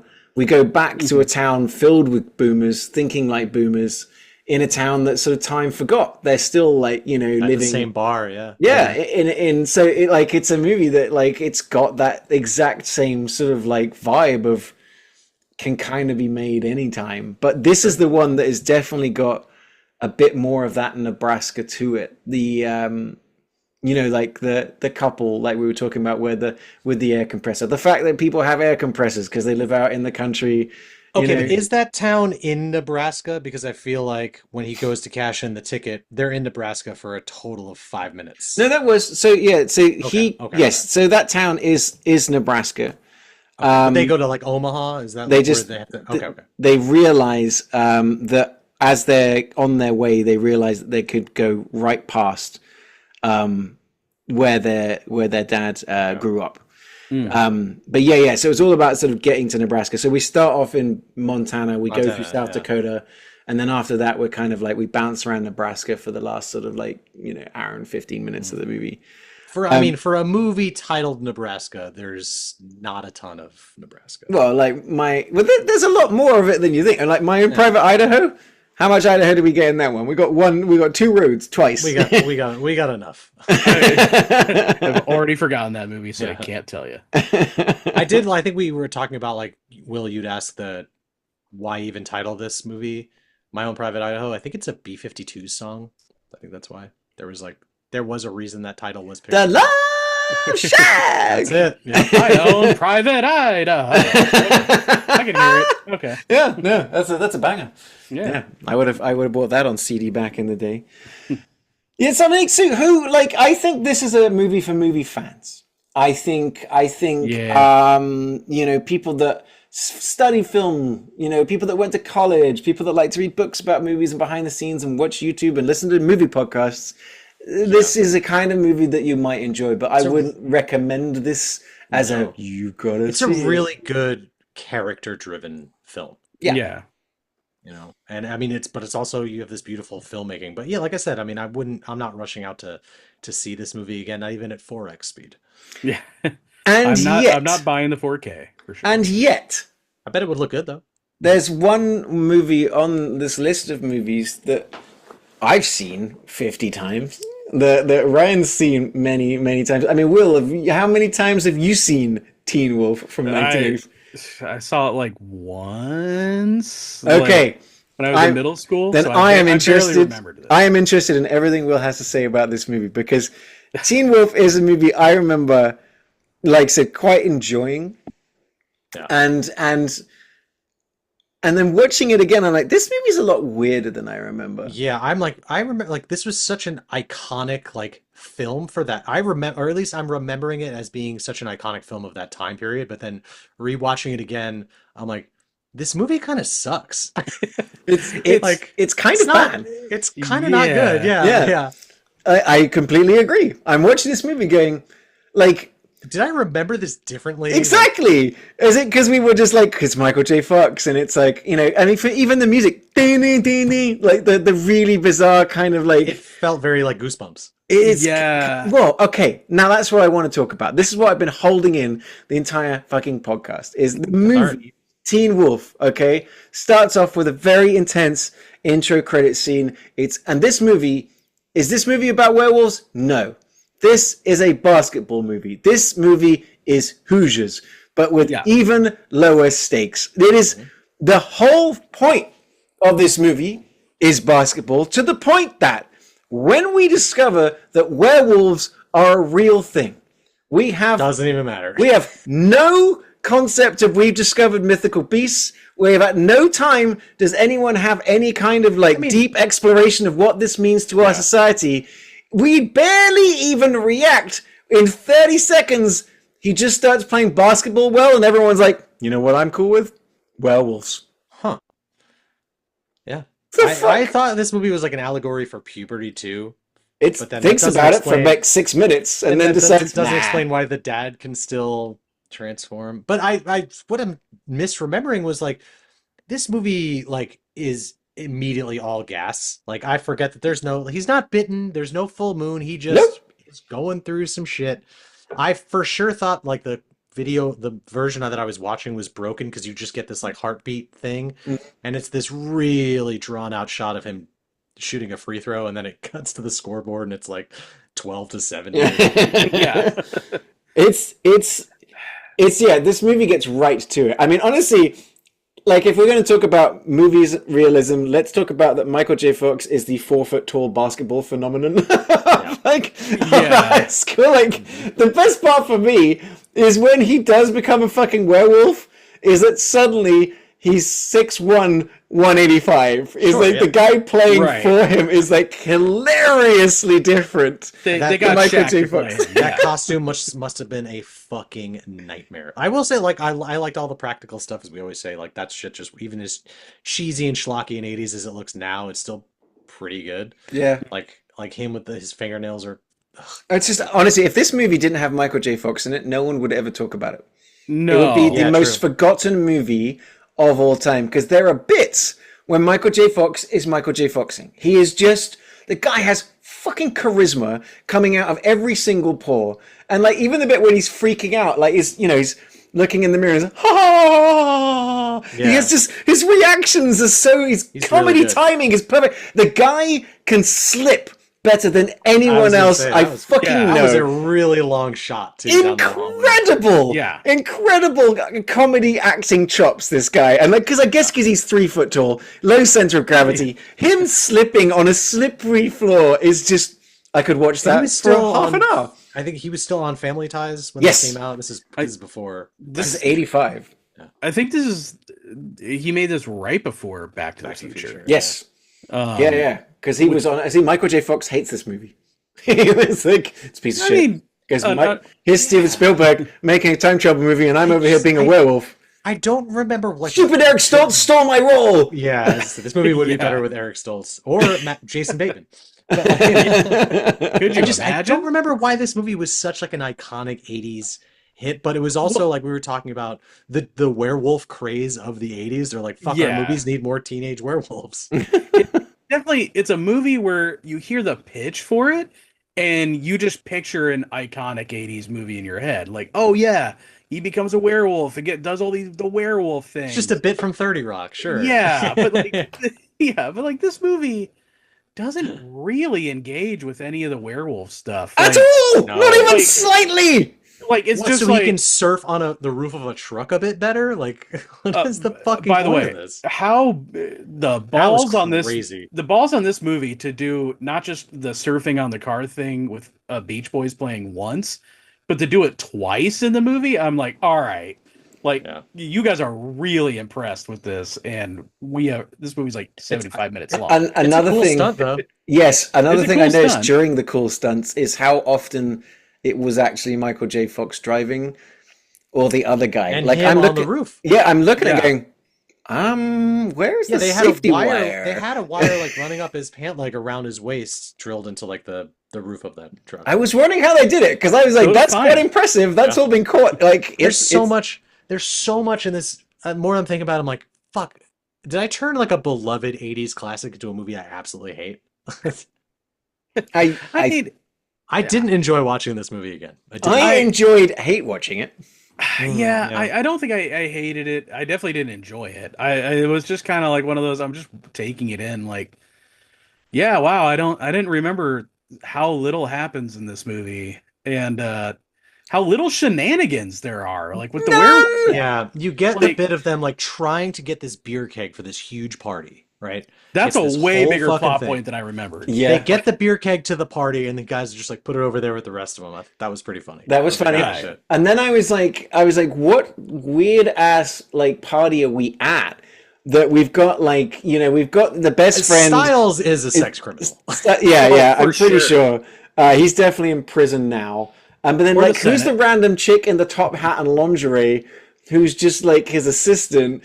And then we've got like the cream the cream wrestling floor, and whatever, yeah. everything else that's going on. I'm just like, the classic sort of teen sexual peer pressure of Gen X, like being played off Putting for them in a closet. comedy. His friend, who's a woman, who's like kind of obsessed with him, but he's attracted to, like the pretty girl. It's like very tropey, Yeah. and like her name is Boof. Yeah, I think so. Okay, Goof. I didn't know if I was hearing that right when I was Yeah. watching the movie, but I also did not care to check Yeah, any information on this. But they like have this thing in the closet where again, it's like it's unclear as to what drives his transformations. It's like a stress-induced thing, or it's a hormonal thing. It has really little to do with full moon, I think, right? At all, if that. No. But- And the fact that nobody has any werewolf questions, like were you bit None. by a werewolf? Like, No. is it a full moon?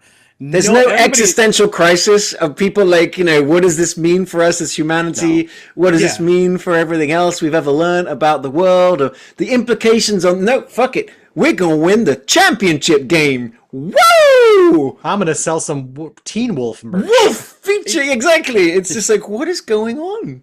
To the point And then- where I was expecting the rival school to have a Frankenstein on the team, and everyone's just Ooh. like, "Oh man, they have a Frankenstein." You know what the gonna do?" rival? You know what the rival team had? The only black player on the Yes. Yes, it's the only lie. Like, man, it was so Hoosiers.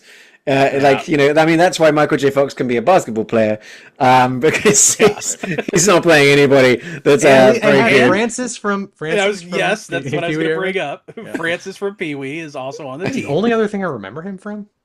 I don't think he was in it. Which one's Francis? He's Pee Wee's bully. He's The bigger guy. yeah. The guy whose nickname is Chubbs. Yeah. Oh, God bless the 80s. I mean, we also had the bit where we were just throwing out the F slur at one point, just like... Maybe ooh. I hate it so much, but it is the fun, like, even watching it now, it's problematic, but it is the funniest line delivery, because where he's like, oh, come on, man, don't tell me you're a... Yeah. And it cuts to him as a werewolf, and he's like, oh, thank God. Yeah. It's just like, Oh my yikes. God, dude. As he's wearing a shirt that says, what are you looking at, dick nose? Yeah, Yeah. he always got To silly. school. He's wearing that to school. Yeah. I like the little thing about like okay, there was a good bit, little character bit that the dad doesn't turn around to see Styles and says, "Oh, I like your shirt," because clearly he wears an annoying shirt every it's time, just his yeah. shtick, which is I quite love funny. the dad. I loved him in this movie. Well, I did too. Like, there's a couple of things about the dad. One, he does look like a beaver when he is a werewolf. He does look like the most non-threatening werewolf ever. Yeah. And then also, like, weirdly enough, you do get a lot of character development on the dad if you look at what's on the wall. His dad was a ranger in Vietnam, and there's a series of medals as well. Dad has seen some shit in the Vietnam War. That's Hold what on. we get?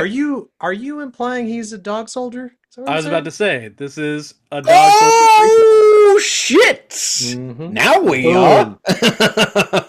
Yeah. But like the thing is, yeah, like this is all of my notes at this point are like the greatest news story of the 20th century, but the most important part is he won a high school game. The headline of the newspaper that they're reading the next day is, "Can he make it 2 in a row?" Not about he's a fucking werewolf. Oh, by the way. Yeah. Yeah, and I was like, Not this like isn't. Catholic Church and chaos because werewolves are real. Like Right. nothing like that. The craziest thing that they maybe it like adds to the charm of the movie that they just glaze over and it's like doesn't fucking matter. He's a teenage wolf. Like, Well, who cares? this is what I put. I said this movie is an apt allegory for if you can play sports or win at something, we can forgive anything. I was like, Teen Wolf is in the Epstein files. Well, I always suspected. but he can play basketball. Fuck and it. also they Yeah. decide to put him as the lead in the play that's going on. Yeah, well, that's the line that my wife always quotes. Actually, the one line that he has, like Zen will always do I it. did like the director of the play. It's Yeah. great. Yeah. No wolf, no part. I mean, like, so look, I've got all these other stuff. Like there's we had at one point we get a Rocky level sort of storytelling montage of him kind of playing basketball and him kind of sort of like getting cool. It's like it really goes from like, wow, we got a whole music video in the middle. The And you get shots ex-boyfriend, of Booth that's like, yeah, I knew it was gonna come to this. this Yeah. guy, the ex-boyfriend is so 80s villain coded. I love Yeah. him. He's actually phenomenal bit of casting. Pretty good. We do drop in the, oh, hey, by the way, I killed your mum. Like, so there's no mum around. And at one point, the 80s villain goes, oh, yeah, by the way, I shot her when she got into the chickens. Right. And I was that like, she's a did dog. he or- really, though? I had the same question. I was like, is that him trying to just razz him? I think it's a or- dog dig. That was my take. Yeah, or is It's a like pretty ballsy one to say. Because the mother is not. It's assumed that she's Been eaten by the dad? Yeah. That's Murdered by the father. That's what we get into in Teen Wolf 2. I mean, I even said like the 80s villain guy, as coded as he was also 47 years old and works on Wall Street. Yeah. Like that guy, that is a full-grown man. Like, Yeah, he's got 2 divorces and I like that scene at the bowling alley when Michael J. Fox is now dating his ex-girlfriend for whatever fucking like it's that whole thing. She doesn't even. She just wants to fuck him. And then I guess. that's and the does. funniest part of the movie. Yes, the bit the howls. As the wolf. Yeah, Yes, like as the wolf. it's like there's some real sort of But there's a bit questions. where he like just straight up throws a bowling ball and it just happens off camera. I'm like, that would be horrifying. Yeah. There's so much. This movie fails to take a swing at any of the interesting things and just kind of like says, "Oh, here's a thing. Here's a sex joke. Here he is as a werewolf," and then it's like, and then like I said, at this point where it's like, oh, the stakes couldn't get any lower, we then get another montage at the end where the song tells us what's going to happen. Win in the end. We're gonna win in the end, and it's just over and over and over and over. And we play basketball, and then they win. Freeze frame. There is the one most famous thing from this movie is the freeze frame at the end. Someone with their fly down. The guy with the guy putting his pants back on. Like I was like, how did we? I did read though. It's actually a woman, and she had to unbutton her pants because they were too tight as she was sitting down to film that scene. So classic. Sorry, dick lovers. That was actually on the poster of the movie. Yeah, but it's like, yeah, then should have been like the Dick Nose. Yeah. Dick Wolf. Yeah, dude. Dick Wolf, the producer. There we go. Of course. All around to something. But yeah, no, like, yeah, this movie, it sort of just suddenly ends because they won a basketball game. Everything has been fixed. He chooses Booth. We get a MASH style song to go over the credits for some reason. And it's like, did we discover werewolves? No, motherfucker. We won a regional basketball. But he didn't even play as the wolf. He just played as himself. So what did he learn? That he had the Michael J. Fox in him all along? Like, I love how many more questions this movie raises that I never thought in a million years I would ever ask. Yeah. Yeah. Well, like his dad is obviously a werewolf because you get that interaction too with him and the principal. They used to have this like rivalry, and he makes him piss his pants or shit himself again. Great. Yeah. Like after God, I hate this movie now that I'm thinking about it. Like there's no like, hey, what's the history here, Dad? Like, why are we this way? Also, where is Mom? Yeah. Yeah. God damn it! This movie made. Are my kids going to be Teen Wolves? Like, what? This movie was made for $4 million. Fuck. It made 80 million. 80 million. Crazy. Dear God. I mean, the sequel with Jason Bateman. Teen Wolf 2, right? Teen Wolf TOO. Right. Yeah. Did When not did that come out? I was just watching that. Teen Wolf. Was it pretty soon after? 87. 3 years. Wow. As his cousin. And I think is Styles in that too? I think? Yes. So the sequel made $8 million off a $3 million budget, and apparently there was a second sequel starring Alyssa Milano that was planned that never got made. Oh. But it's like, I do love at the bottom, it's like, see also list of basketball films. Because yes, this isn't a werewolf very movie. much. Yeah. This is a basketball movie. I did. The director said somewhere locked away in a vault is like a cut of like very shitty basketball playing that no one should ever have to see. Yeah. Because I think on set they wanted to like improvise and do this stuff. He's like, no, we have to choreograph this because you are all so bad at this. It was like, because you can see there's certain moves, like there's a behind the back move that Michael J. Fox does 3 times from 3 different angles. You can tell. I mean, a lot of the moves were like genuinely impressive for that time period of basketball. It had this like and Harlem for Globetrotters. Francis to do, yeah. Yeah, for sure. It was a lot of like layups and him just running up and down the court unopposed. And there was a lot of traveling. So much yeah. sweating. So sweaty. Just aggressive amount. It's like it's the sweatiest movie we've had since A Time to Kill. Mm-hmm. You know, and I think actually maybe sweatier. Like I never thought we'd be able to find it.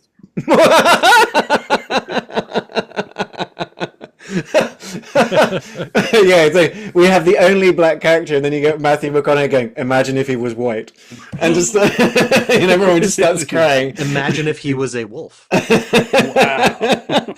God, yeah, the funniest thing about this is that just like Ryan, I got to the end of this movie and I was like, this movie is not good. And I loved it when I was younger. I did too, and I'm like wondering why. Just the idea of it, like talk about rose tinted glasses. Like this movie is not good. I think your brain fills in a lot of the details you wish you were there. Like when you're a kid, the idea of it is a lot more fun than the execution. Yeah, no, I think you're 100% right. For sure. And it's interesting enough, the movie was released in Brazil after Back to the Future, so they titled Teen Wolf Boy from the Future. Sure. Yeah. Honestly, Not makes wolf, almost as not much wolf. sense. Yeah. Yeah, it's time travel comes up as much There as being a is- werewolf does. So In the, I want to say early 2000s, there's a movie called Ginger Snaps. It's a teenage werewolf movie with two girls, and that movie is very much leans into all of the werewolf lore. And that's like, what if instead of getting your period, you turned into a fucking werewolf? But that has at least my life story. the backstory. It's a fucking banger. Very Canadian movie, if I remember. But if you're like, if Teen Wolf wasn't enough for you and you fucking hate basketball, watch Ginger Snaps. Yeah, it's kind of like, that's the thing. It's kind of like that. You describing that reminds me of it's a great Pixar movie, but it's Turning Red, Turning yeah. Red was so good. And then as an allegory for a young girl going through puberty, becoming a young woman, and then like with everything else on top of it. Yeah, the thing is that this movie doesn't take any swings at anything. No. It just goes, it's the 80s, we're at high school. Here's Michael J. Fox. Yeah. He's great, isn't he? It wouldn't be until many years later when MTV would pick this up and turn it into 6 series. Yeah. Yeah, Fucking, which blew my mind. Like, yeah, like that went on for so long, and I think that one is all werewolf lore, and probably almost none of it takes place. that in had high to be school. like, was post Twilight. I think people were like, Yeah, "Werewolves are cool everybody again." was just, yes, very much frothy Yeah. for werewolves. But we went through that time period in the 80s where it was American Werewolf in London, like Howling, like we were big into werewolves. I think we Mhm. still are. I mean, Wolfman didn't do great. Yeah, And then Wolf with Jack Nicholson. That movie is amazing. We just If didn't do only it because because it took place in New York. Jack Nicholson pisses on James Spader. So the thing is though, of the 3 movies, Teen Wolf is the one that I would say is pretty good for a group watch while drinking, because you can just like watch it. It doesn't really make sense, and you can make fun of it the entire time. Yeah. Sure, yeah. That- Of these 3 movies, Yes. definitely. yes, no. This is the polar opposite of Nebraska, where you should only watch that one alone, where nobody knows you're watching that movie. This one, you call over a whole bunch of friends, you get a keg of beer, and you watch this movie. You're underage. You're part wolf. Yeah. I mean, honestly, talking about being like, as far away from Nebraska as possible. I mean, this movie is set in Nebraska. Ah. I suppose. And that's mentioned maybe once, and then everything else looks like it was shot like On basically. soundstage. Yeah, or just in Los Angeles. In Hill Valley. Yeah. At the Twin Pines Mall. Yeah. Yeah. Michael J. Fox hoverboarded from set. Eric like- Stoltz, what are you doing here? So, weirdly enough, it's weirdly enough, it is a movie I would recommend to people. I do find entertaining, but Yeah. it's more of a watch it to see. Your memory of this movie is better than the actual movie. Yeah. Yes. Oh, yeah. Like, I was surprised, actually. Just like, that's the one thing I got to the end. I'm like, what the fuck was I thinking? Was this terrible? Like, Wait. there weren't a even minute. any boobs in But this it's movie. still like it's still There weirdly weren't. an I'm 80s very upset classic. about yeah, that. you would think. Yeah, this werewolf had no nards. Yeah.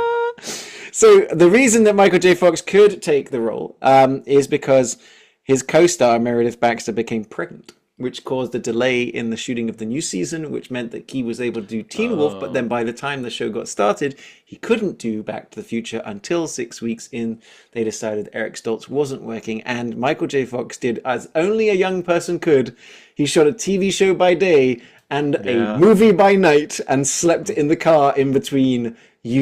I mean, to do that, and then basically, I remember looking into this. I was doing like the very, very first like line that Michael J. Fox has is you build a time machine out of a DeLorean. The crackling voice. That is day one Michael J. Fox, and I'm like, that's my favorite fucking line in the movie. This guy is just the guy just on for honestly. This is what's really got me is because apparently he's turned up in Shrinking, which everyone's talking about, and I should be watching it considering it's the same guys that made Ted Lasso. And it's Yeah. Harrison You would Ford. love it. Yeah. Everyone's saying it's just on fire. I just like, honestly, I've been saying to Mrs. I think I just want to cancel every streamer apart from Apple TV for a while and just watch that because there's so much on there. Like that's really interesting and really like I loved Murderbot. Murderbot was quite entertaining. Yet you have not seen Severance? I started Severance with Mrs. She fell asleep halfway through the first episode. I clearly think this is going to have to be an Ollie show. But yeah, like You've only got like 6 more years before the next season comes out, so exactly. So I'm going to be just fine. This was another one of those sort of movies where people start dancing. Yeah. Though at the same time, there's a prom. Yeah. There is the sort of like, but like I was about to start making fun of it for everyone knowing the dance moves, but there is only one dance move, and it is the one that if you are watching on YouTube, I am demonstrating right now, which is do close to the left, close to the right. It's very Thriller adjacent. Yeah. Yes, adjacent is generous. It's Dollar General Thriller. I mean, there you go. Hey, we have Thriller at home. I still think I think the costume, like when he's transformed fully into the wolf, excellent. Does not really. I think that the full wolf costume just feels very product of its time. But the transformation of it, I thought was pretty. I like the. I mean, I liked his outfit. His dad looks so fucking ridiculous. Yes, the dad looks like a diva.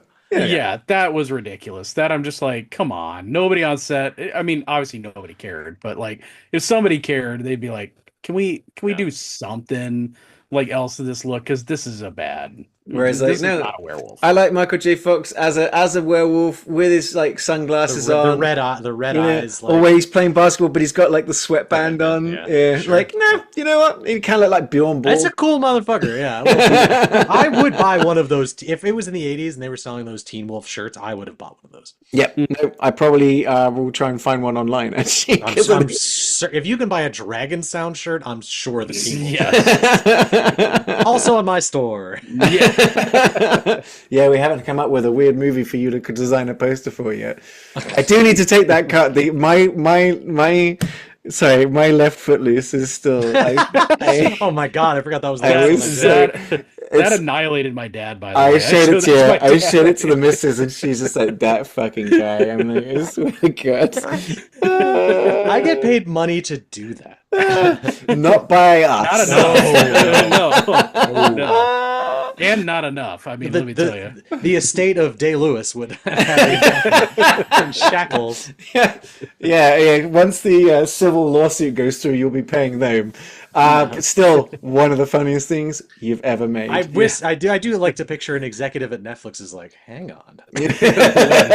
Well, look, much like I was like, we were talking about it on the text thread today, and honestly, I saw it on Reddit. I went to it, and then it's been everywhere online that I wasn't the only person to see it, but it's the Paddington 4 Escape from New York remake, greenlit, and everyone's like, I'm kind of in. They made a Paddington 3? I don't what?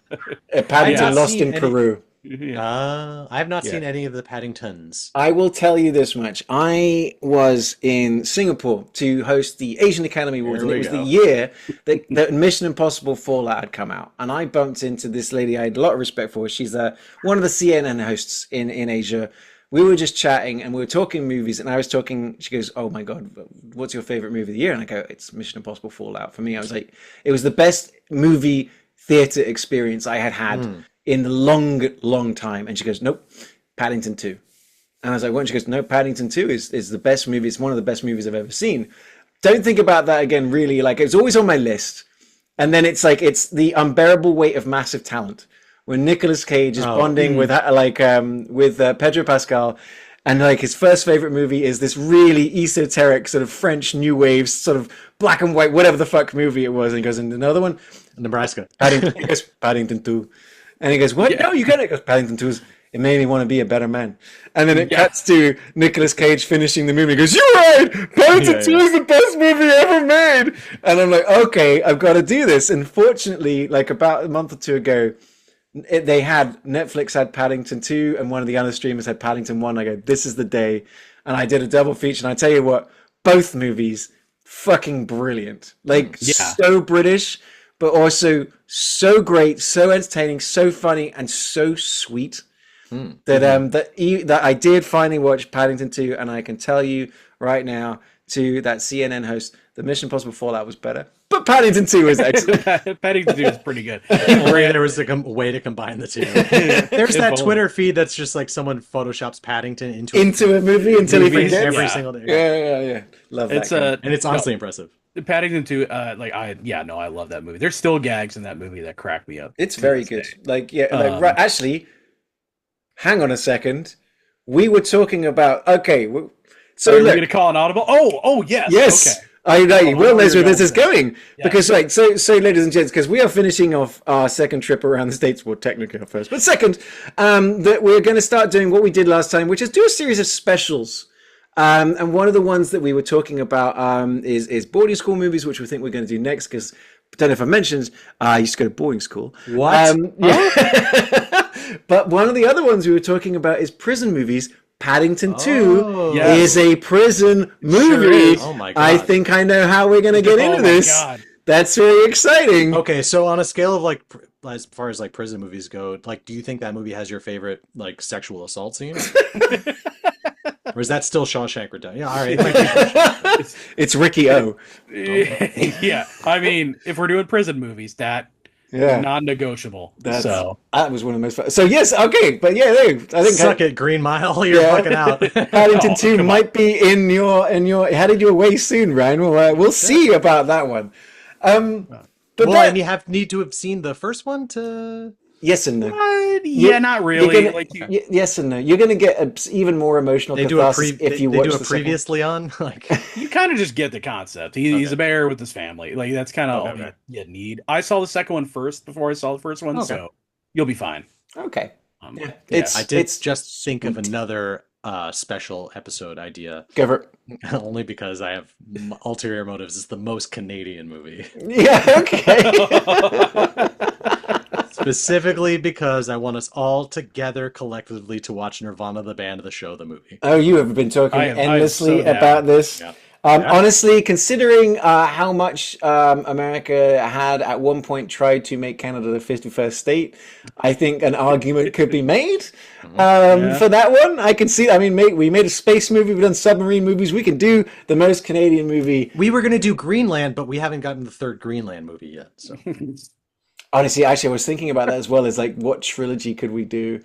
No, it's not Terrifier. Don't even think about it, Ryan. I saw that look on your face immediately. Instantly. No, why am I rock hard right now? I did just see. Speaking of, I did see on Twitter or Damien Leone's Instagram account. They are filming Terrifier 4 in 35 millimeter, which is the. Someone commented, I can't wait to drag my family to see this in IMAX. It's so fucking funny to me. Oh, God. And also, Will, let's talk for a second about Godzilla Minus Zero also being the first movie, like Japanese movie, to be shot for IMAX as well. Oh, wow. You must be very excited. I am harder than Ryan right now, let me tell you. I am so stoked. And clearly... the United States, we're going to be getting a visit from Big G himself. I am so stoked. I said it in my TikTok video. The director also supervised the ride that they made in Japan. And just now seeing like this guy's vision of like where it could go, I'm like, yes, like give me a million more movies made by this guy. Honestly, I mean, so it's Jason Takes Manhattan, but with Godzilla. / New York Ninja. Yeah, we all get to we dub our own version of the movie. Oh my God. New York Ninja versus Godzilla. There's the poster. God, I'm a burst a blood vessel. But it's like, considering how astoundingly good I found Godzilla Minus One. Its approach, the way it felt, the way it was shot, the way it felt high budget and low budget at the same time, the way it was great. That is a movie that is a hard recommend. Am I misremembering, or was that movie also shot in black and white, or was there a black and white release after? There was a black and white release afterwards. Yes, kind of like they did with Blood and Chrome with Mad Max as well and stuff like that. It's just funny. Like I was thinking about that as we were talking about Nebraska, like how like the Batman, like Zack Snyder, he had that cut in black and white or black Mm. and Of the chrome. Justice League, yeah. I think Logan too. I got to see Logan at a black and white screening at the Alamo Draft House, and it's like it's crazy how much that can affect the feeling of a film even after the fact. Like, Yeah. I mean, Best black and white movie. Could do that one too. ooh, best black and white movie. Well, I was trying to think of a joke answer. I was trying to think, is Terrifier in black and white? oh my God. Is there an artsy 4x3? Deep Throat, was that black and white? Yeah. I mean, I have seen people Ooh. like getting like they did a short run release of like VHS copies of that. So to see people watching, like filming them watching it on an old CRT TV with a built-in VHS player. Like I Yeah. get that's like, Well, because that's how you'd watch that movie back in the day. mate, Like, I told you, like the very first time I saw In the Mouth of Madness, I watched it on VHS on a bought VHS player with my little sister Brittany, and it was honestly hilarious. Like it was like Brittany was like, "You've never seen this movie?" Like, well, I guess we're gonna have to buy a VHS player and watch it. And we that's did. right, yeah. Random. That's I think still maybe one of the favorite we've ever done on the show. In the Mouth of Madness. That was That's a great one. came from behind, and boy did it just deliver. I mean, I feel bad that we completed his weird little freak trilogy. Oh, the Sam Neill is a weird yeah. little freak trilogy. Yeah. Yeah. Yeah. Wait, what was the third one? Event Horizon. Event Event Horizon. Okay, In the Mouth of Madness, Madness. and Jurassic then- Park. The Paul Thomas Anderson classic. Yeah. Oh, and Possession. I was. Oh, Possession. Oh, he is a bit of a weird little freak. Well, Yep. look you, Sam Neill. Yeah. We can't I'm stop sure- talking about I'm you. sure there's others. You won't let us. Jurassic Park, Hunt for the Wilder People. Hunt for the Wilder Jurassic People was Park good. 3. Yeah, the bit where the raptor talks to him. You know, there's plenty of things. So God. it's all in there. So look, at this time around, Did we pick a winner for this? That's what I'm saying. We didn't get there yet. It's between election and Nebraska. Now, I think like for the fact that we've got both made by the same filmmaker, both from Nebraska, both shot in Nebraska with people from Nebraska in it, it's a bit of a two-horse race in this one. I think I'm leaning one way. Like I always think I was leaning the Nebraska way because what it gave us that we don't get in election is some of the iconography. But at the same time, I could see an argument being made for, yes, but the almost generic nature of Omaha, Nebraska is kind of why. But also, does that movie feel a little more road trippy than, like, I get that Nebraska is the destination. That's a tough one. I was thinking about that as I was Yeah. watching it because it takes a long time for them to get to Nebraska. I just think it felt like a long time to you. Because it's Definitely. they spend a 2x long speed. time, and then you're like, and then we were barely in Nebraska. I'm going, no, motherfucker, you watched it. You were like, it was only 15 minutes. Everyone was talking like chipmunks. I guess when the scene, like, I was thinking of when they go to cash in, like, the ticket, that in my mind, that was like, oh, they're in Nebraska now. And he's like, gets in the city, gets his free little hat, and then they get the fuck out. I'm like, that was it? No, they No, were no, in they were there. Nebraska. They were there for. I'm sorry, you guys are better at watching movies than me. Fuck you. No, because it doesn't like announce itself that No. it's like now we're in Nebraska. Like Woody's hometown of Hawthorne, Nebraska. So they go from Billings, Montana to Rapid City, Dakota on the way to Lincoln, Nebraska, and they stop in Hawthorne, Nebraska.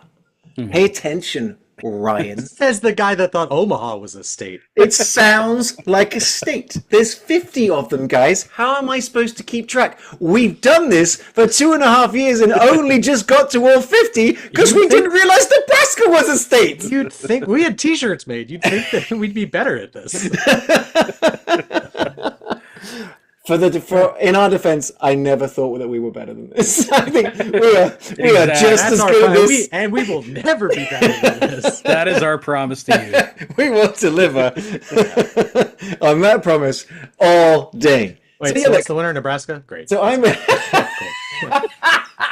Sure. It's only fitting that the state that we completely forgot, Yeah. the victor is the title of the state. So we never forget it. Yeah. And best part is, we never have to do this state again. Oh Jesus!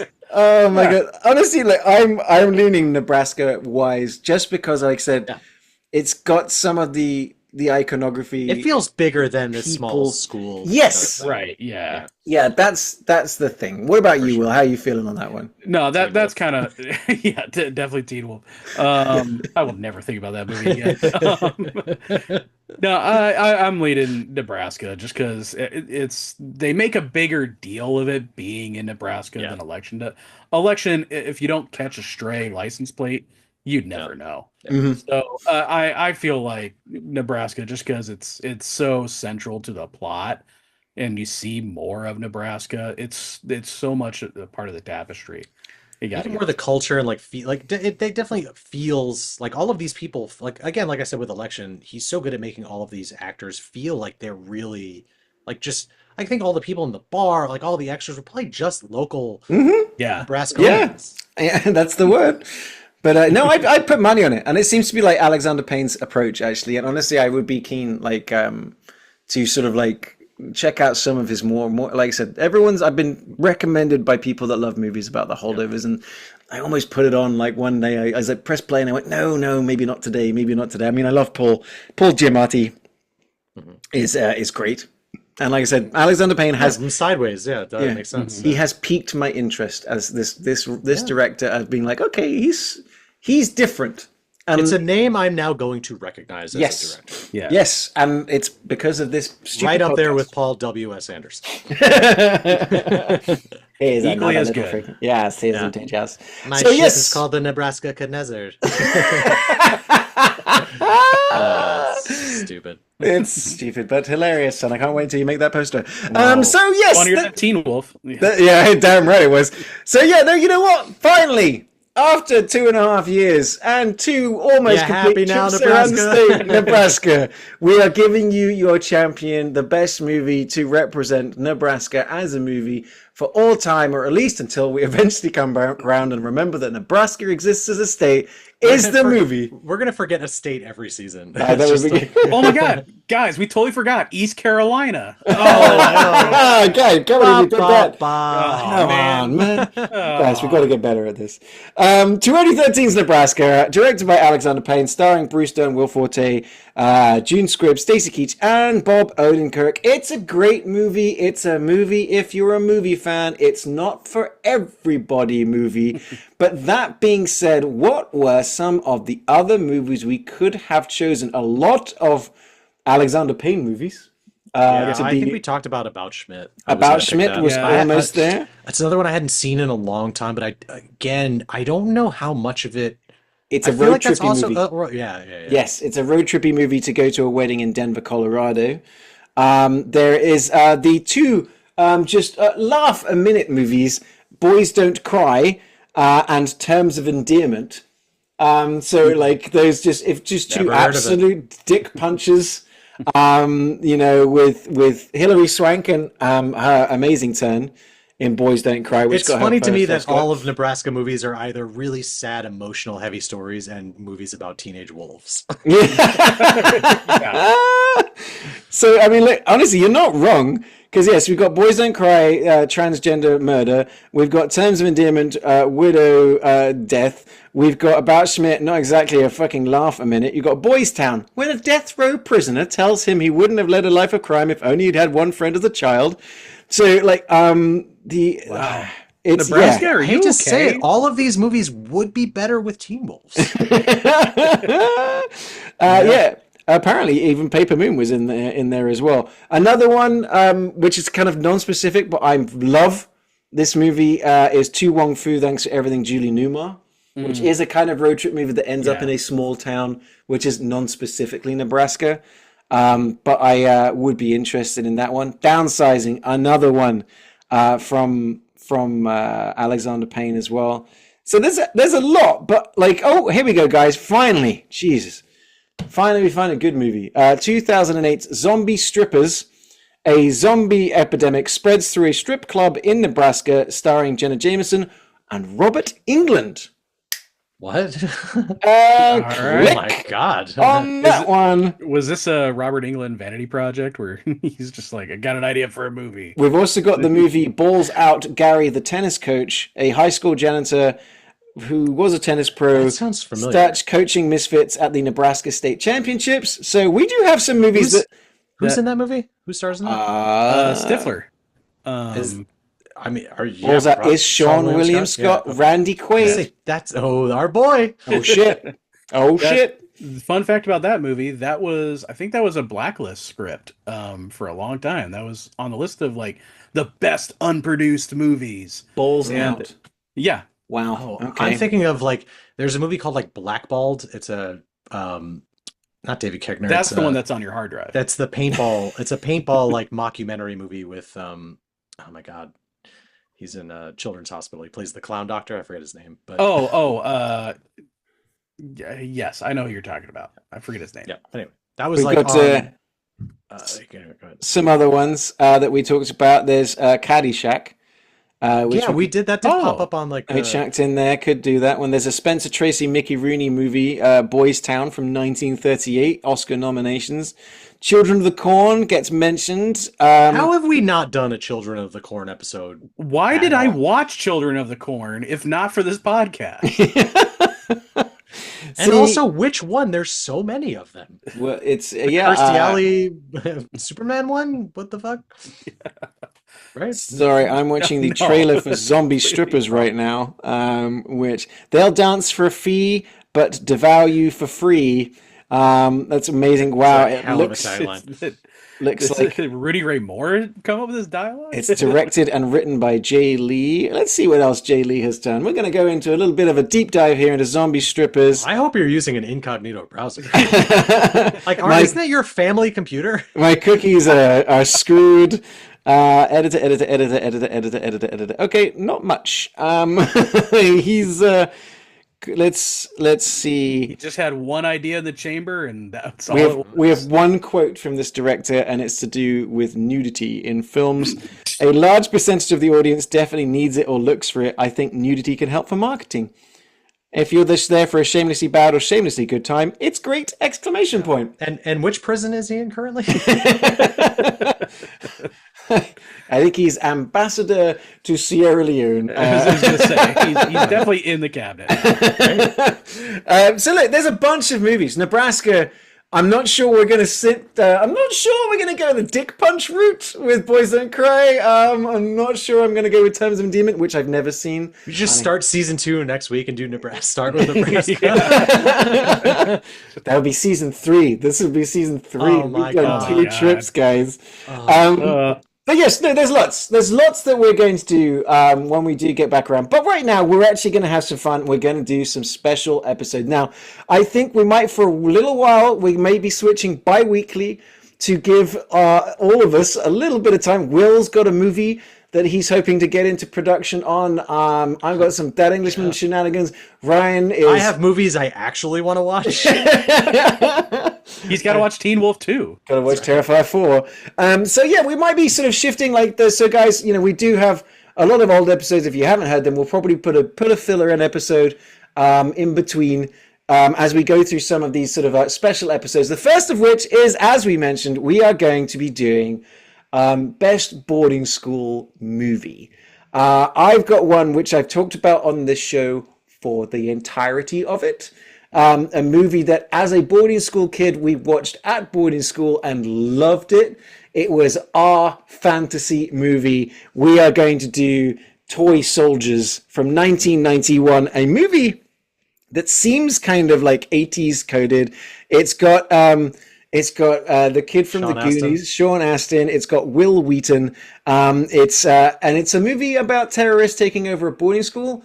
But It's it Die is- Hard at a boarding school. Yes, but it's more violent than you think it's gonna be. Oh no, like it's pretty. Yeah, Yeah, it's got Louis Gossett Jr. as well. Yeah. Okay. This Ryan, I can't wait. We're gonna when we're doing wow, Toy this movie Soldiers. fucking rules. That's gonna be a Robin live Williams text. is in it? That's crazy. It's going to be a live watch or a live text movie. And I'm on a non-sponsor sponsor who will one day be a sponsor. Just watch. It's on anywhere you want to rent it. It's not streaming anywhere, but I do own it on my Apple, so I'm going to watch it there. We get it. You have money. Jeez. Yeah, I bought that in Singapore. That was one of the first movies I bought when digital movies became a thing. Oh, I wow. go, remember that movie? You spent $20 on Mate, that? I did. It's a movie you could only find it if someone rented the VHS or it was bouncing around your boarding school. I saw this movie on VHS like at summer camp. It was shown to us, and I'm certain it was like a bootleg copy because it was just how like we saw. It was that movie, Caddyshack, Escape from New York. But that was one of the movies I remember seeing as a kid. I'm like, holy shit, this is probably being way too young to actually watch a movie that violent. I'm like, this movie fucking rules. It And is. I've not seen it in a long time, so hopefully it holds up as well as Teen Wolf. Mate, oh no, it holds up. I was just watching it a couple of months ago. It rules. I love this movie. I can't wait. Though, Will, you've chosen a movie that's interesting. Actually, I think I've only seen it once, even if I maybe haven't seen it, though I've seen quite a lot of this director's movies, and we've had some of his movies, I think, on the show before. Which one are we going for? You're going for Wes Anderson's second film, Rushmore, which I like. I have not watched it in a while. It might be kind of the lower tier of the Wes Anderson list, but Wes Anderson movies are so highly ranked for me that even his lower tier movies. We had Steve Zissou Yep. on. Bottle Rocket wasn't one of his movies, though, was it? Yeah. No, This that's is his like first movie. That is okay. Good. So we've had So Rushmore's the follow-up. I think I've seen Moonrise Kingdom. I've seen the amazing one, the Grand Budapest. That one's incredible. Fantastic Mr. Fox. Yes, I have seen that one as well. This is the one that introduced the world to Jason Schwartzman, is it not? Is this the one where he came from? Okay. Yeah, pretty much. So yes, we've got Venkman. Whose name was just completely escaped. Bill Murray? Murray, Bill Murray. thank you. Yeah. Jason Schwartzman. And on this one is currently again, you can find it on Hoopla for free, which I believe might be the one that's attached to get your library card. Libraries are wonderful things. Canopy's the Oh, library one. okay. Then Hoopla, if you got it, you can watch it free there. Otherwise, it's available for rent everywhere else. And then we've got one more movie that Ryan's never seen, and I have a number of times. It's weird, actually, how many boarding school movies you watch at boarding school, but this is another one. Can you remember it, Ryan? Because you got it confused. Well, with you another threw me one. off because you threw me off with the Paddington too. So I didn't know if you were gonna That's force a- me to watch that. that's a Prison movie. Oh, Yeah, we'll get to There's that. prisons in Peru. Yeah, this is Or is prisons that in the London. third one? Is there one where he goes on a cruise ship? Anyway, we're doing the from Paddington on the 19. Titanic. I'm gonna try and guess Go the for it. year 1996. No, way earlier than that one. 1970. Yes. 1992. Oh, 92. School Ties with Brendan Gleeson. That's Paddington 2. Paddington 2. God Has damn it. Brendan Gleeson. No, it's with Brendan Fraser, Chris O'Donnell, Matt Damon, Ben Affleck, 1992. It's very highly rated. Yeah. Bunch Bunch of fucking losers. It's a totally boarding school, like, it's right in there with all of It's the the other- American History X of boarding school movies. yes and no. Wait until you see it. I just wanted to see what kind of a response that was. Not great. No, Not great. it's not exactly a comedy. It's a big swing. Ooh. Yeah, but you'll see. And again, it's currently available for free on Hoopla, available for rent everywhere else. But we're going to give you man. we're going to give you a couple of weeks to watch these ones. So we got Toy Soldiers, classic action movie from 1990, School Ties, a sort of classic boarding school sort of like interesting sort of movie to do with wealth and and inequality, 1992, and Rushmore, the 1998 Wes Anderson comedy about something. I haven't seen it, so we'll soon find out. He's got like a infatuation with his teacher that him and Yeah. Bill Murray are kind of like fighting over. Yep. I've seen it, like it was one of those movies I had never seen before, and I watched it somewhat recently over the past few years, but I did enjoy it. I've heard great things. Honestly, when it came out, my buddies were talking about it, and I was like, I just didn't see it when it was bouncing around the school. But I agree with Will. It's not my favorite, one of my favorite like Wes Anderson movies, but I do enjoy it. Just be glad that I didn't pick any of the Harry Potter movies, because those ones, like, my school looked like that one. And honestly, we'll have to do a special for Harry Potter.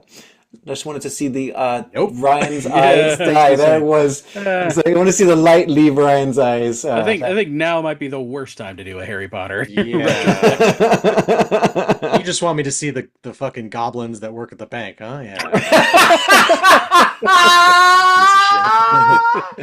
Oh, that's a perfect place to end the episode. Absolutely bang on for that one. So don't forget, guys, join us next time as we'll be heading back to boarding school. I don't know if I mentioned it, I went to boarding school. But this time around, though, don't forget, you can find Ryan's designs as Ryan in Digital, RYNO Digital. You really need to start selling your alternate posters until you get like a copyright strike. Until I get sued, yeah. You can find Will as Entitled Millennial. You can find him on TikTok, find him on Instagram. But what's interesting now about Will, if you do subscribe to him, Will has a sort of set broadcast now during the week. You are bringing some of the stuff that we've been talking about. Tell us a little bit about it quickly. Yeah, doing every Wednesday now. We're doing special features because everybody knows I love physical media. I promote it a whole lot, but I'm trying to make the case for why you should get physical media. And a lot of that comes down to some special features, which are not online. Can't really get them anywhere else. And some of the stuff that they put on these discs makes it like more than worth it to like buy physical media. You're really getting so much more for your money. What's one of your favorite like recent ones as an example? I mean, Dark City's release was just awesome. Oh, mate, I just watched that on Blu-ray the other day as well. Like, I love that movie. The 4K, like, because I got the Arrow box set, and it came with like the business card that the doctor has in the movie. So it came with like a prop even, but it's got a great booklet. It's a lot of like behind the scenes featurettes on it that were not included on the Blu-ray, stuff they did just for this. The Ninja Turtles one too.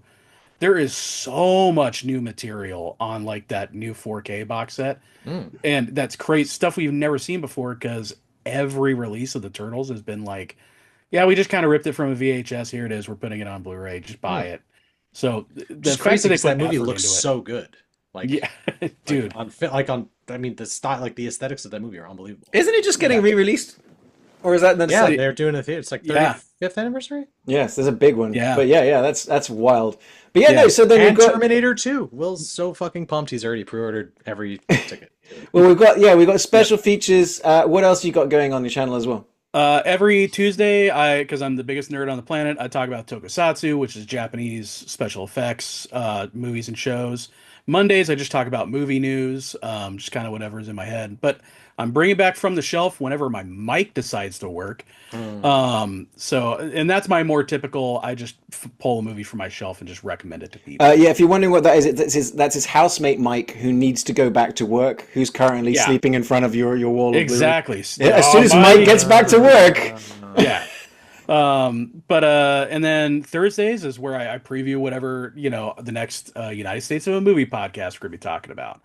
And then, so just a variety of different, things throughout the week. That's cool. And in a minute, I dig it. And I love it when you get nerdy, man. It's great. You can find me as That Englishman in Texas, or Ollie Pettigrew on Facebook, where most of the time I'm talking about all things Texas. But every now and again, I get into talking about movies as well. Don't forget, you can find us here on YouTube. If you are watching and haven't subscribed, do us a favor and do that. Drop in the comments, tell us what we're doing wrong, or you like it when you guys do that. Or you can find us on our Facebook page, United States of a Movie, where you can find Will's videos, my videos, and Ryan's, at least the ones we can show the public, movie posters. A lot of those are private for the group chat. Any one of them would single-handedly ruin me. Or get you a job. Or make you. Yeah. In this particular case, though, I want to say, guys, congratulations. We've actually done all 50 states now. Crazy. We did it, which is amazing. It's been a 2.5-year journey, but we did it finally. And this particular case, so you guys, everybody, give yourself a pat on the back, go and get yourself a drink and take a little bit of a break, because we'll be back in a couple of weeks as we pick the best boarding school movie ever made. But from Ryan, from Will, and from we'll see you next time on the United States of a Movie.